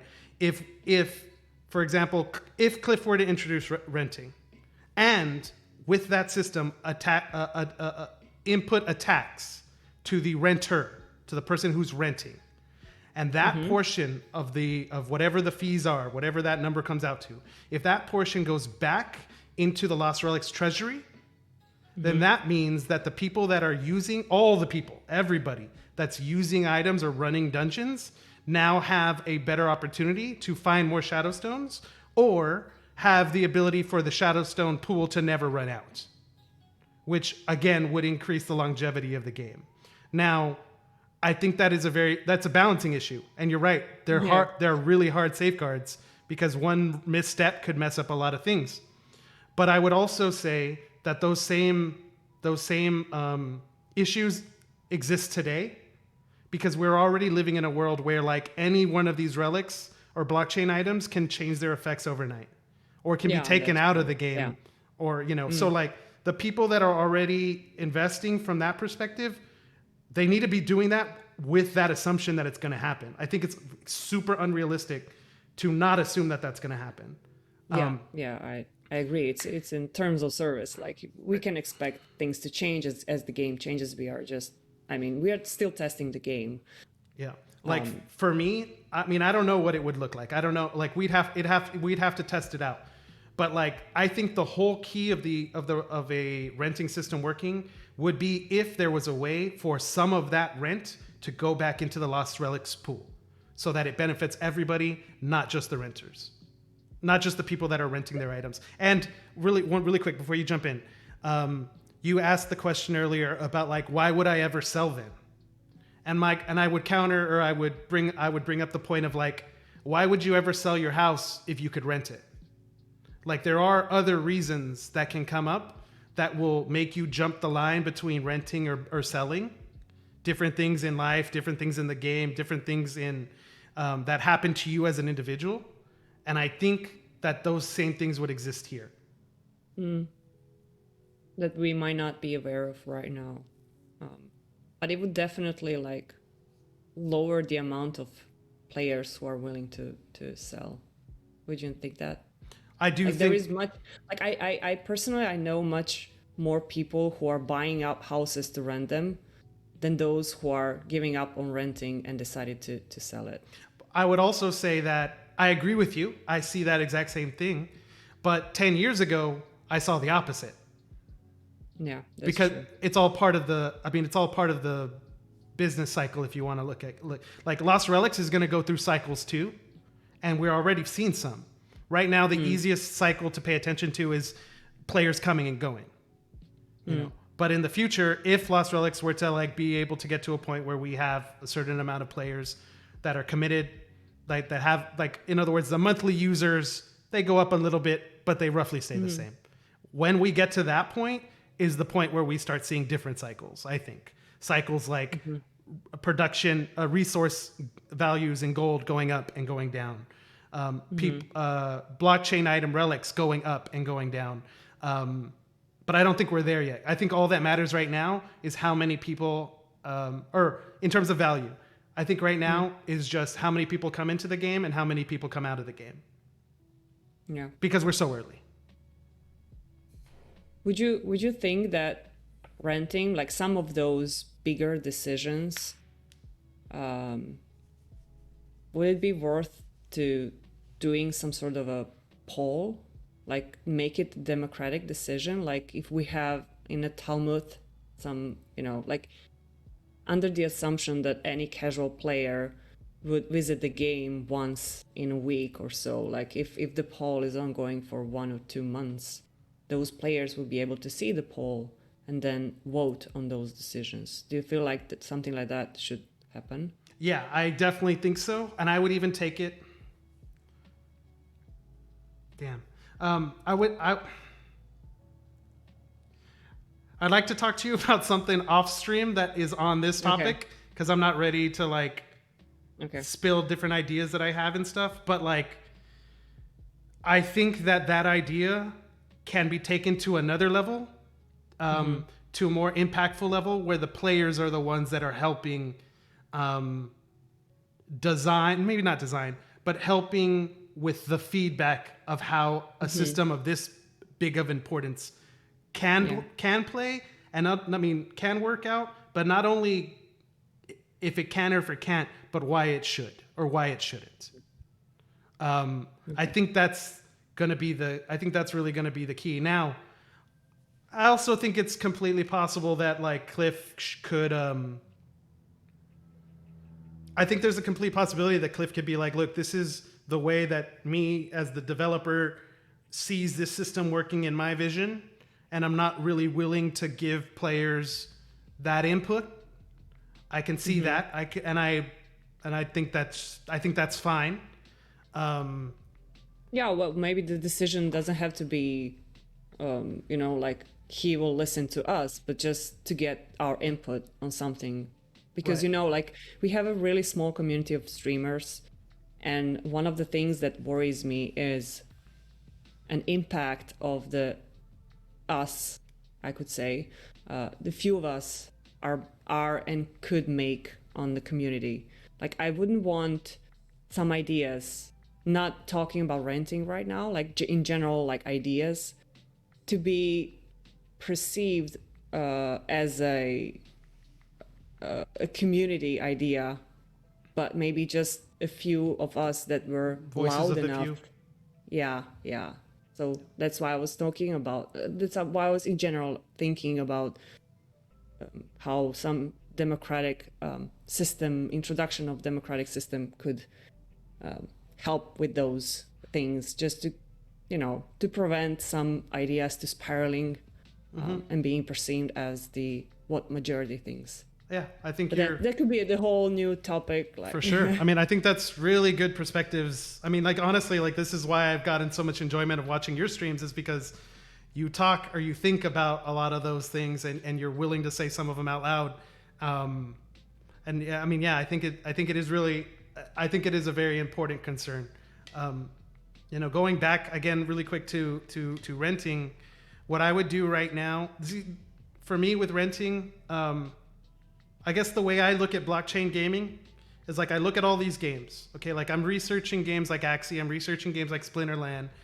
I'm participating in some, but really, like the way I see it is you have 10 people across the world, 10 people that are running these different companies that are making these games, and each one of those people are saying, I think that this can work in like whatever it is. I think that this idea can work in blockchain, and each one of them are saying something different. And I'm watching to see like whose idea was like more rooted in like a foundation, and whose idea was more pie in the sky. As time goes, it becomes more clear, right? I would go back and look at for anybody that's like in the chat or listening, I would spend some time looking at Splinterlands about how they rolled out renting. I don't think that that's how it should work here, but like their system was like, if you're renting, if you have an item in your possession, then at the end of a season or at the end of a certain amount of time, you were rewarded for holding those items. Okay, which means that players are now incentivized in this case to rent them all, to be able to hold them for that time period to get whatever reward that was. It doesn't affect gameplay too much, even though it can. But those are different ways that renting can affect a gameplay situation where the developer is rewarding players for holding onto their items, and by incentivizing holding onto your items, it makes it easier for people to understand the value of them, and then what to do with them. But that's neither here or there. This is just an idea to throw out. Like I don't know anything about that game, so I can't really comment on that. Sure, but no I worries. do have a feeling that Cliff is really not a fan of us hoarding stuff. Is renting? Does that solve the idea of hoarding? Because like now, if you rent, they're out for people to use. Or You that's still kind of own the item. okay. So it's not about using the item; it's about ownership of the item. Yeah, I would Cool. say that. Cool. Yeah, I got you. yeah. Yeah. I mean, that was a good one. My brain is spinning, so I don't know what. Yeah, what I mean the same. Like yeah, my brain is spinning. Maybe this is a good time to start going into some community questions. Get a couple of these Yeah. going here in a little bit. But yeah, honestly, like I feel like the past maybe 30 minutes or 45 minutes kind of like went by in a blink for me because I just looked at the clock and I'm like, Just yeah. yeah, I was like, wow, like I was really in it there for a little while. But yeah, that's good. Let me see if we can pull up a couple of these community questions and we can see about asking any one of them. Let me see here.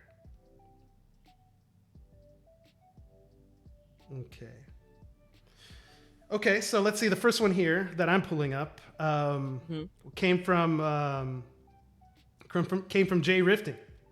He's asking, and I think it goes back to a topic that you were talking about. He says, he's saying we need a bounty boss, a boss that can be presented when you pay X amount of bounty bucks and has a chance of dropping a blockchain item. That way we get the ability to have a bounty chest, plus we have another reason to keep holding on to blockchain items for these bounties, as well as wanting to increase our bounty buck stash. And that can mean that the sand dragon being 6 to 8 months out in the future it's now easier, I guess, to incentivize. So going back again to your idea here about and also a boss. It's kind of like yeah, you can comment on that. Like I'm gonna write that down. I have the first thing, just reading his message, the first thing that stands out, I never thought about the idea of paying bounty bucks as currency. That wasn't in my mind. I mean, granted, we know it's a currency, but like I never thought about it like you pay it to get into a run. So that's a cool idea. I would ask that if that is the case, does that mean that you can then find bounty bucks along the adventure? I would not do that. Okay. What would you do? Okay, so this is a very interesting question. Because I was thinking about one of my reasons, I'm not sure if you watched any of those streams, like one of my reasons of buying I'm just gonna say mythical item right now. Okay. And there is a reason for that. So the longer we are having this system, the more we are going to eventually, like you can have, I think it was around 180, no, I can't remember the number. It was a certain amount of bounty bucks that you can get for free, basically, just doing bronze ones, weekly rewards, and stuff like that over the course of time. Players will be climbing up to that ladder when it comes to bounty bucks that they own. And my concern was at what point it's not a good business decision to hand out mythical weapons for them. Because as the player base grows, as we have more players doing them, we will have more and more bounty bucks in the system. So something like this would be a really nice sink when it comes to that currency, because this is the only currency that we have. I mean, we kind of don't have a sink on. We can exchange it for a relic, we can exchange it for a sword, and like I feel like something like this would definitely be one of the ways to tackle that, so that we still have a really good, because it's not a concern, like the thing that I was thinking about a lot is how I see bounty system in the future, in the far future, is us being able to get much more low tiers items instead of one mythical item, because it's a pattern that goes when you look back in the time. Like we could have buy a mythical sword for gold, that then we were able to buy mythical skin for gold, then rare skins, and like it's been harder and harder to get very powerful, very scarce items with currency that it's not shadow stones, basically. And having something like this implemented, I feel it's a good way to kind of postpone that problem, which we'll eventually encounter, I feel. And yeah, I would definitely be burning bounty bucks to gamble the chance to get a blockchain item in return. That's so funny because my initial thoughts was that I wouldn't gamble the bounty bucks. Maybe it's because I like the idea of just like maybe it's because I see the idea of like bounty bucks as just being based on time and progression that that it makes me feel good knowing that, hey, that if I never it feels safe knowing that if I just keep doing this, It's a I'll safe always bet, get yeah. something good, and that kind of feels good. I get it, like how a lot of other players would probably feel different, or could. Some would really be into the idea, I think, of the same way that they're into the idea of like cracking nests. How many bounty bucks do I have? How many runs of this dungeon can I get? And can I get something out of it? You know, like, Yeah. I see that a lot. Some people will take the risk, definitely. Do you mentioned you mentioned when you were giving a response to that one, like you said that you were more afraid about like the mythical item being the reward, and like the idea that like, should a mythical item be in a reward, right?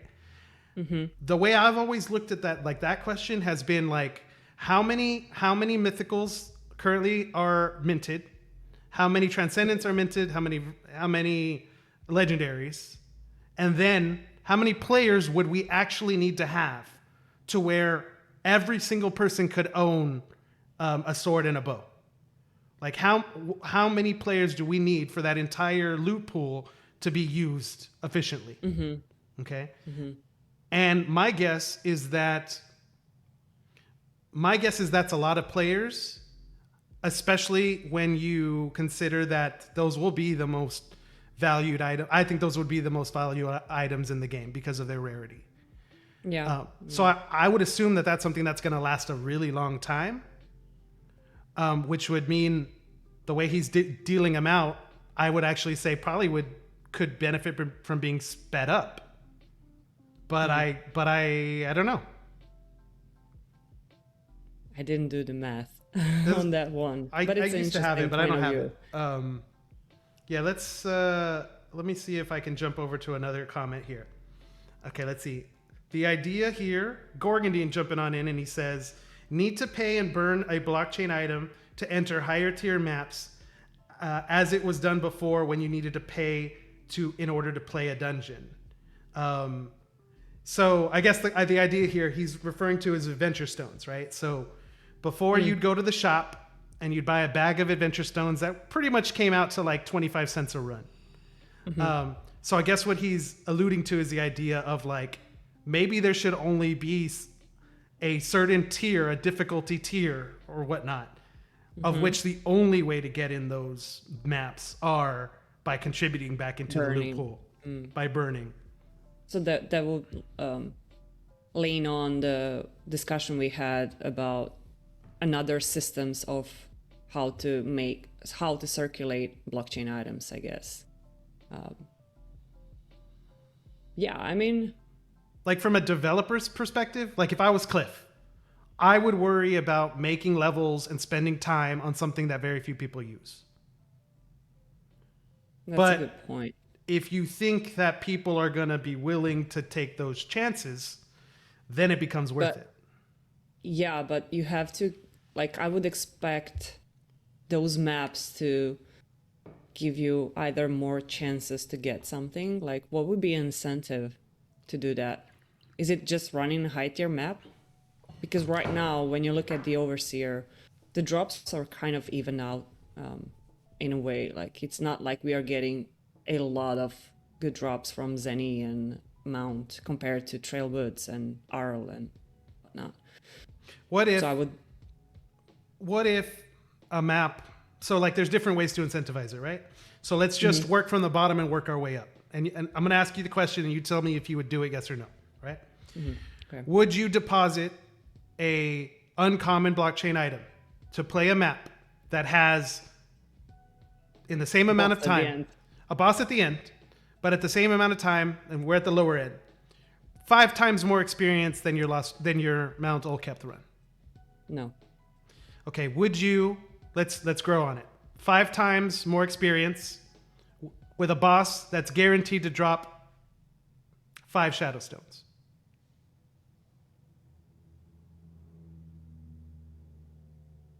So we're close. Yeah, maybe. Okay, so I don't know. Why are we more close? Is it because of it's not because of the experience. It's because of the Shadowstones. It's because of getting something back in return, I think. Okay. But it's a really big maybe. Okay. You know, let's say the uncommon item is between 8 and 15 Shadowstones, and I get 5 in return. And I'm basically like, what am I doing? I'm paying Shadowstones to get the experience that I would otherwise get over the longer course of time. Do I want that? What is my incentive to be? What is my incentive to be at the level 120? Well, this is a really that's like I think that's a huge question, because I think it all comes down to like, what's the difference? Why are we playing for experience then, and why are we playing for gold? Because if we're not, if we're like, if all that matters is blockchain items and all that matters is Shadowstones, then I don't see a world where we're going to get gamers that are not going to be about making money first. Yeah. But there has to be a way for free players to progress and to enjoy their progression. Because, I mean, it's kind of like what I was mentioning a little while ago. The way, like, in terms of, like, making a game, it costs money. And if all of us that are playing right now are the quote-unquote whales of the game, like, I mean all of us, literally all of us, not the people that have a lot, just even the people that have a little, versus free players, then our job should be, how do we contribute in a way to help incentivize new free players to play? And then what do we get out of it? I mean, we could play a game where we're all just poker players sitting around the table. That's a game where we're all incentivized to just be making money. I don't think that that's the best world to be in. I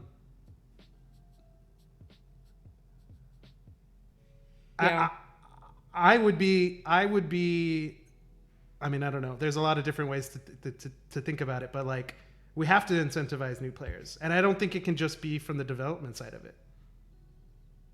Like, maybe that means, like, case in point, like, So you would see something like that, like as I wouldn't really say sacrifice what we have to give more to players.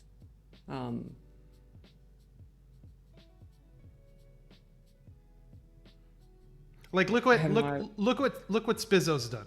Okay, just watching his streams in the past, the idea about giving out pendants, doing blockchain raffles. Like, I think that is a very good perspective of a player that's in the community that is willing to give back their time, their effort, their money to a new player base. My question would be why. Like, my question would be, like, obviously as content creators, you know, as streamers, all of us, you know, if I'm doing a raffle, like, I'm getting views, and that can be something that's beneficial to me as an individual. But my question would be, how can we change that? How can it not just be beneficial to just me? How can it be beneficial to me, the new player, and the Lost Relics economy? And I don't know the answer. I don't think there's an answer. But I think whatever game figures that out first is going to be the next gem of the new generation.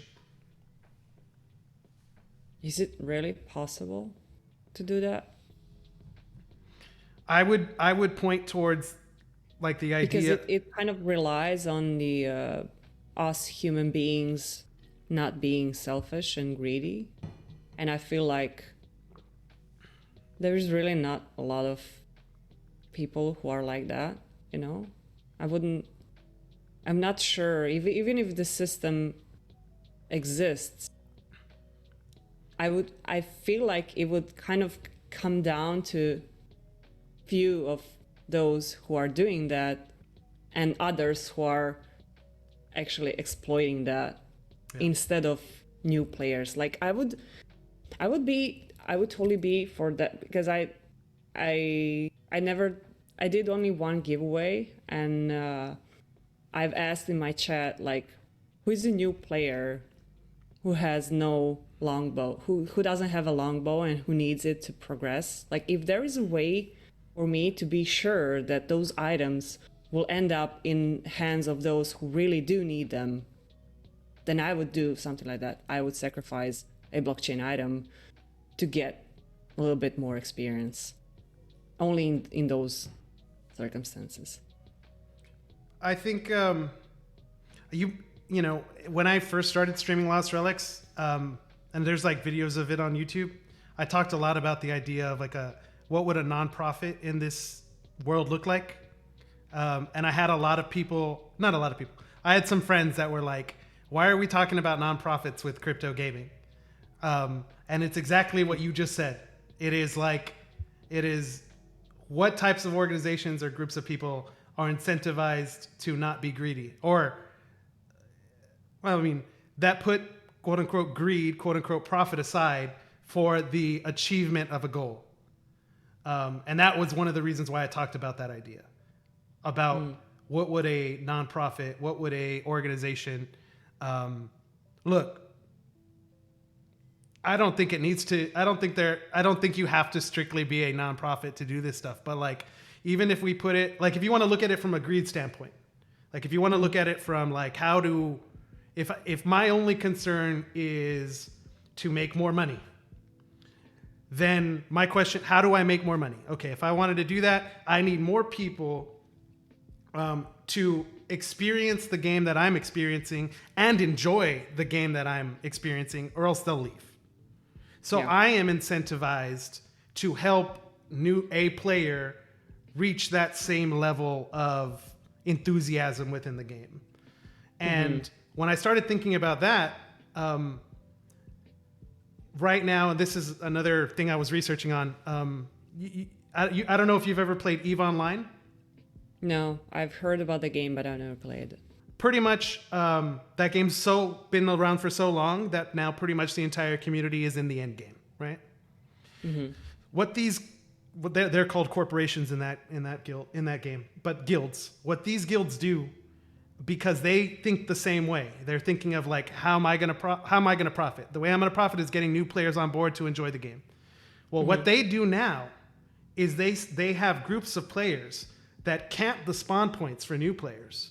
And their whole job is to help that player progress throughout the game to get to end game to join them in their guild. They help them by giving them free items. They help them by giving them gold or ISK in that game. They are, in essence, they're taking on a responsibility to help carrying them through the game, carrying them to the game. Right, with the idea of being like, hey, more people that are in this guild, the more powerful we'll be, or the more ISK we'll make, or the more whatever. But like, the concept applies to all games. If the goal is to grow a community, then there's a certain level of responsibility by streamers, by leaderboard players, by OGs to help that be accomplished. If you see all the potential in Lost Relics and you're wanting that to actually happen, I think a lot of responsibility falls on Cliff, but it's not enough. It's probably just barely over 50%. Yeah, I agree with the fact that existing players, especially those who are in higher tier class or whatever, definitely have more I wouldn't say obligation, but they definitely have to think about new players more than I feel we are doing right now. At least maybe players are thinking but are not sure how to tackle that. Yeah. But yeah, I definitely agree it's not a dev team responsibility to make all players happy, because it's a live economy and we are all part of it. Whatever we do with prices, it's going to reflect to every single player in the game. Yeah, I think you hit the point on the head. And let's take one more real quick here. Let's see. DMD was asking, could we discuss a little more in depth the differences between investors and investing in Lost Relics? Investors and investing. I mean, it's so hard. It's so hard because there was a point in time when Axie started exploding, and really, honestly, the build-up to Axie exploding, where that was just everybody's mindset. Everybody's mindset was, you need to own the best NFTs that you can own. Some people bought Bored Apes. Some people bought land in mana land in Decentraland. Some people bought items in Lost Relics. You know, there was a whole, I don't know, 6 months of just that. Forget about the gameplay. It was just buy the asset.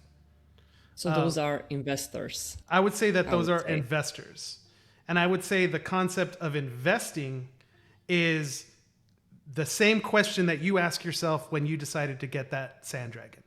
Or the same question someone asks themselves when they've been running blue dungeons and now they want to go, if I get this bow for 5 engine or 10 engine, but now I can go to, I can progress further.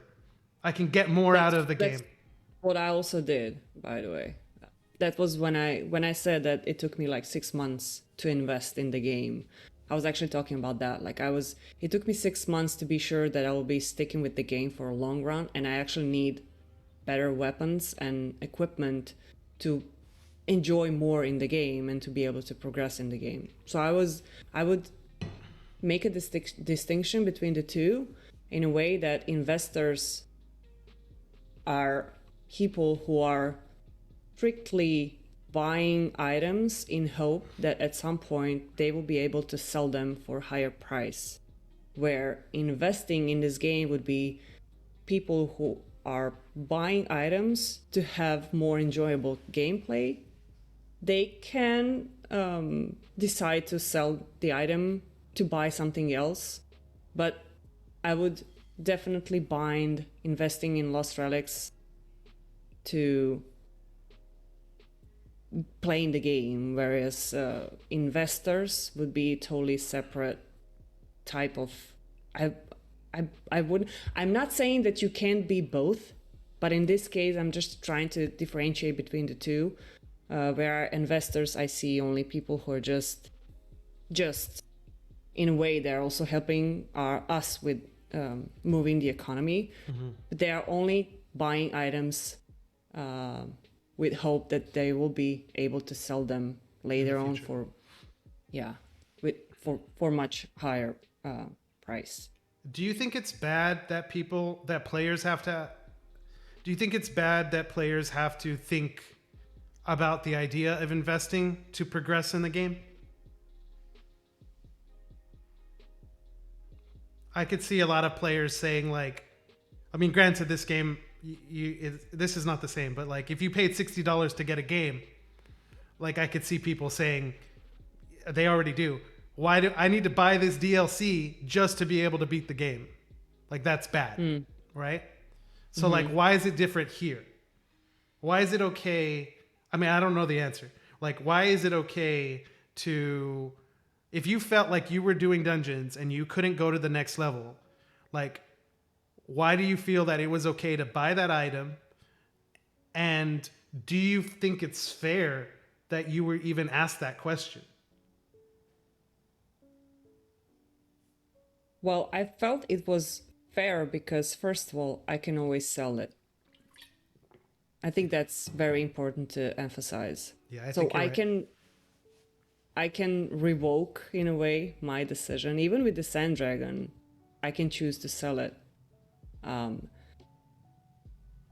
Now, yeah, one could argue like, okay, we have to pay for a subscription to play the game, and then we have to pay for items to actually play the game. But if the whole game is evolving around blockchain items that you can get in the dungeon, then like it's just kind of fixing your luck. You're buying better gear to be faster, to be more efficient, and eventually to get a drop that could, in theory, cover your losses, cover your cost of getting into endgame, in a way. Now I don't know, I feel like people are afraid of investing, whether it's because they don't believe that the game would survive enough for them to be able to sell them. I'm not really sure. Maybe it's just prices. Like for European countries, some of those items are really cheap, but or people from Philippines or India or other parts of the world paying, I don't know, $200 for an in-game item. Maybe it's just too much for them. But then I would ask the question, like, why did you choose to play this game then? You know, Sure. I is it because it was advertised as free to play? That's a good question. Is Like, it? why did everybody choose? Like, if you're here in the chat, if you're here playing the game, why did you Yeah. choose to play Lost Relics? Like, I I still think it's just all going back. I mean, you kind of said it, right? You said that the end goal is that you would buy something. The end goal being that you hit an item that could recover your cost. So we're all just Yeah. coming back to we're just coming back to. I mean, you can look at it. You can look at that as breaking even. You could also look at that as profit. It's really the same thing. Just depends on what item you hit. Yeah.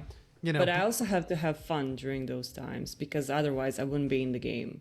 So my main question to those players would be, do you enjoy the game? Like, do you feel like is it worth it for you? Time spent in the game. Why are you playing the game? That's one of my first questions to you was why are you actually playing the game? Because for me, like I have fun playing the game.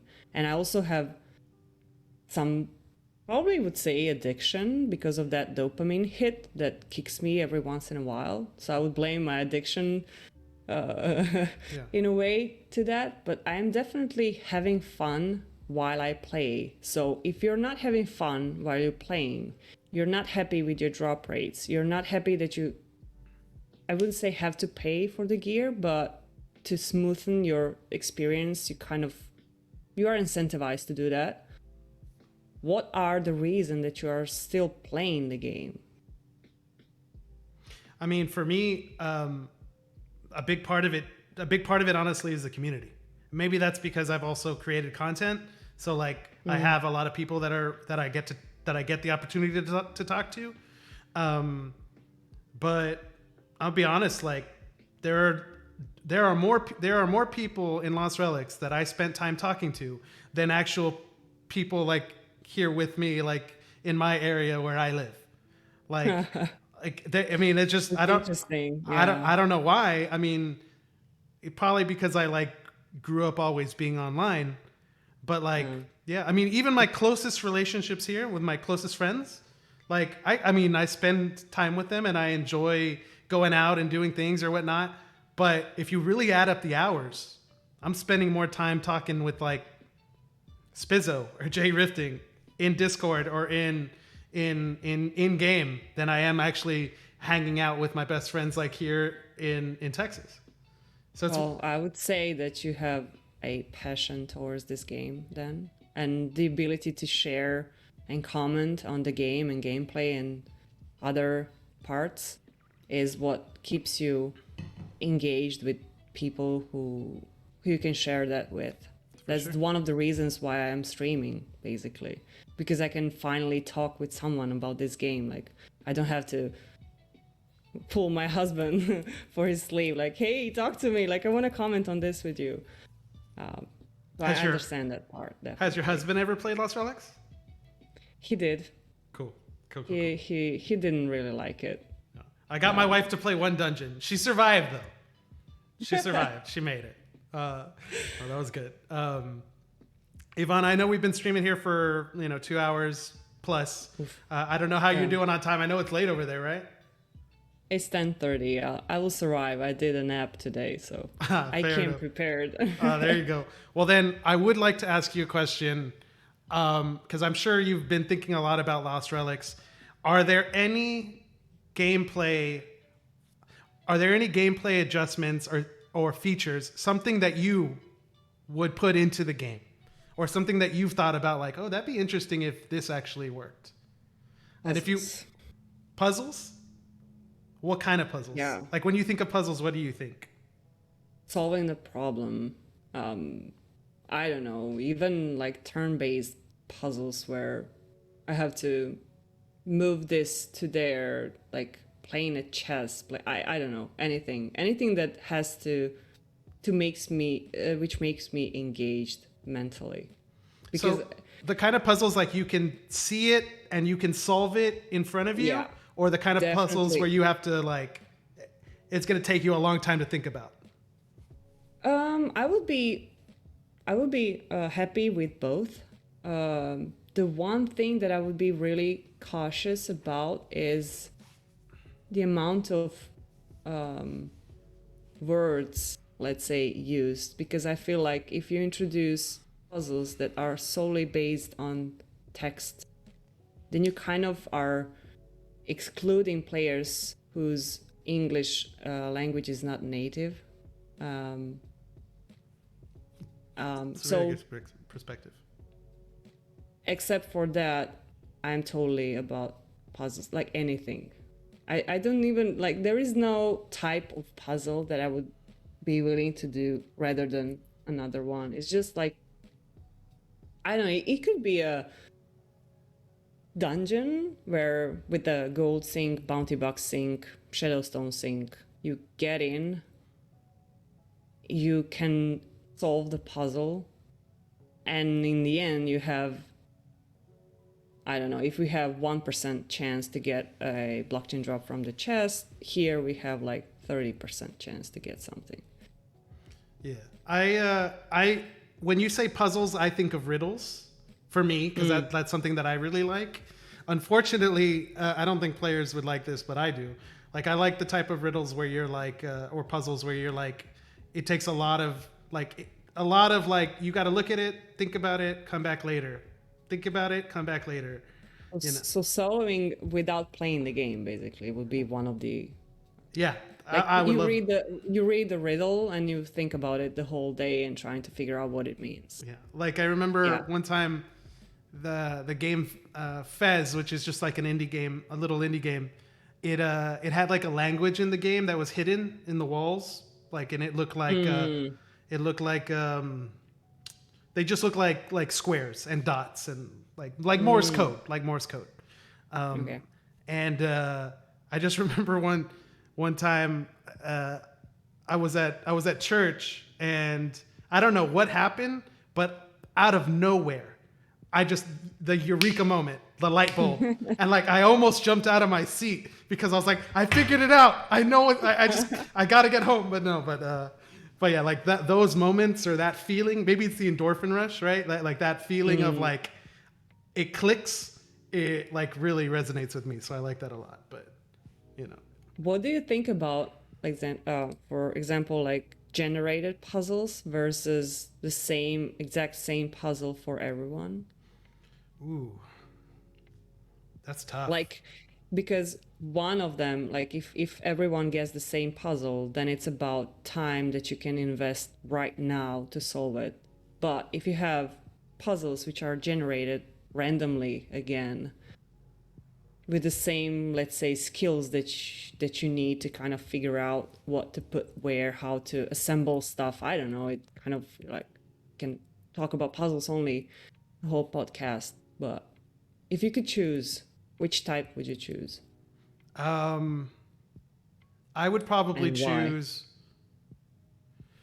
The competitive one. Yeah. Well, see, that's exactly where my mind went. My mind went to a different kind of a different game. What's it called? The Witness. Where in that game, what they do is, or like the big puzzle at the end, like the huge one, is like it's time based.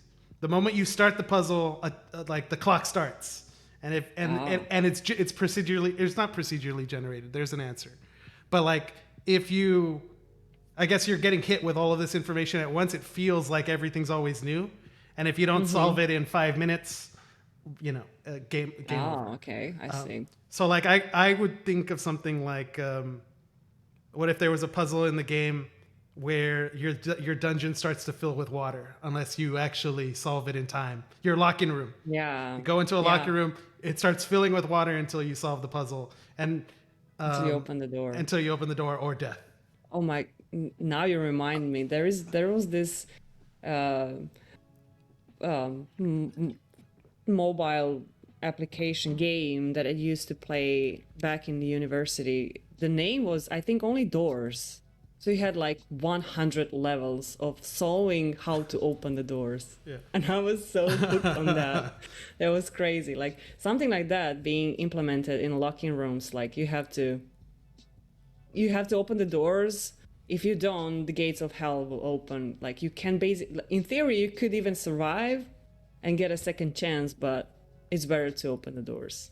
Yeah. So we can, like, having puzzles could totally range from having really small ones within the maps to having map only as a puzzle. We can add competitive parts in it, like timer, or having the whole player base solving the riddle, or we could have generated puzzles which everyone will solve on their own when they have time. Like it's the whole new, like with introducing puzzles, we could just like expand the whole experience, kind of make it, in between runs you do a puzzle. Yeah. Yeah, I think it could be a lot of fun. I immediately start thinking when you talk about that, about like community-based puzzles. Like I start thinking about like what, like we already have, we're a small community. We have a group. You have a group of people, I would say, that you talk to more often. I have a group of people. Like we all have little cliques, I guess you could say.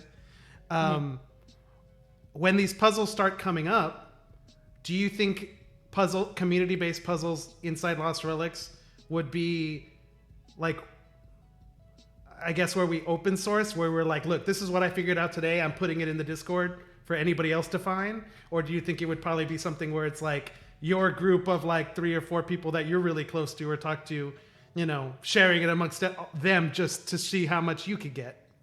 What do you think just naturally would happen?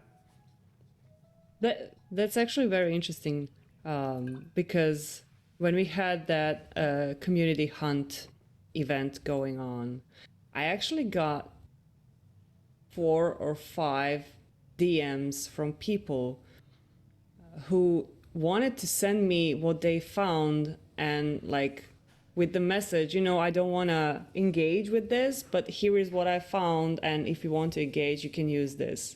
So that's a very, like, I feel there is a lot of people who will want to share their knowledge,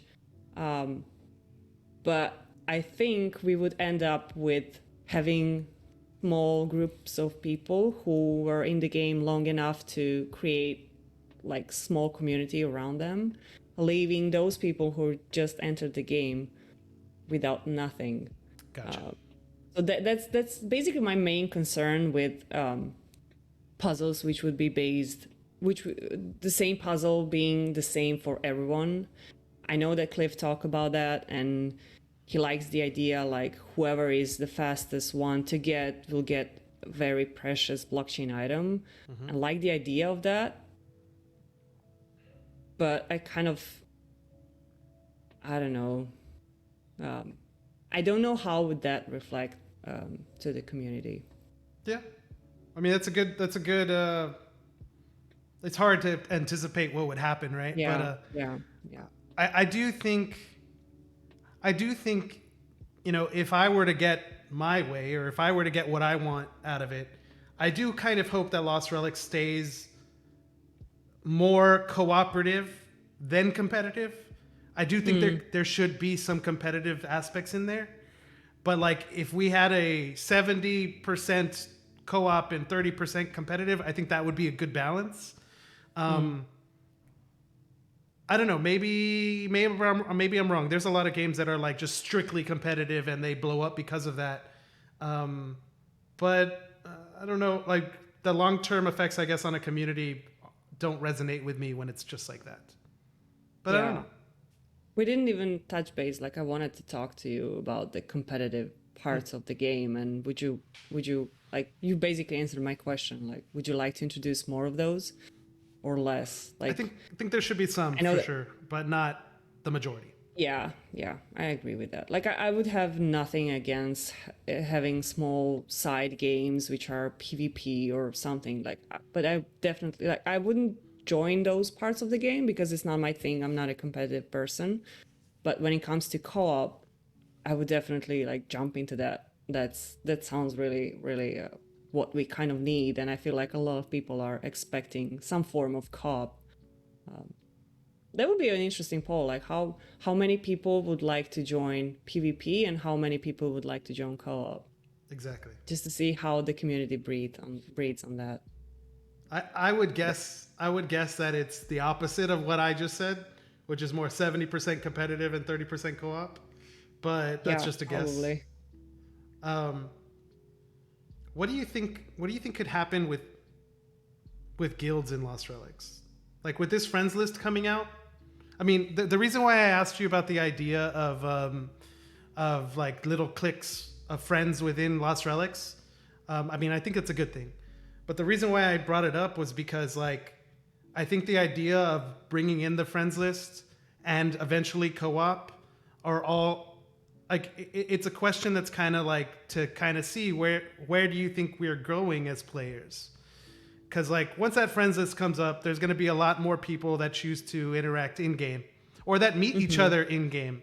Like there's really not a reason to, or well, they're just more incentivized to be sending messages back and forth and building Hmm. relationships back and forth. And if we're doing that, you know, and I don't know if this is true, but like if you look at the last leak, who said it? I think it was Dr. Loot that said it. That it specifically says last trade. It doesn't say last sale. So it Hmm. could mean like player to player trading. And I think that, I mean, I think that idea would be great because we already have that with blockchain. Like we could already do that, except we'd have to pay gas fees. Mm. So I do think it'd be kind of cool if you have a group of friends that everybody trusts themselves, and you are like, hey, I have an item I'm not going to play this weekend. Here, go ahead and use it. Of course, Mm. everybody trading or like helping each other out, I guess you could say. But my thing would be, or my perspective is just that like, if that keeps happening, we just go further and further down the route of trying to make something more official or more not official, more formalized, like a guild, like a group of players inside Lost Relics that are best friends, that are doing things together, chatting together, talking about market prices together. I mean, I kind of think Sharing that's a no. experience together, basically what we are Yeah, doing right now, just in the game. exactly. Well, I mean, I feel like that's a natural progression when we get a larger player base. Because I could totally feel in-game chat getting noisy, very noisy with a large amount of players. So I guess having a guild would kind of restrict that conversation to only people that you really want to talk with. But when it comes to some advantages in game, like trading between, I don't know, that's also interesting, because I did get some people who are telling me, because I use title about how I'm hunting the blue gram. I actually get one message that like, okay, I have the blue gram. If you want to use it, I'm just gonna send it to you. Right. So probably we would have more of those, maybe lending. It's basically renting an item without taking A fee or something in ticket in return. return. Yeah, yeah. I mean, because then, Um, I mean, if you go down that route, we get into the Axie model, which is like, what if you don't have to take a fee in return? What if I lend you the mm, item and hey, if you hit Shadowstones, give me 5 of them. You keep the rest. Or yeah.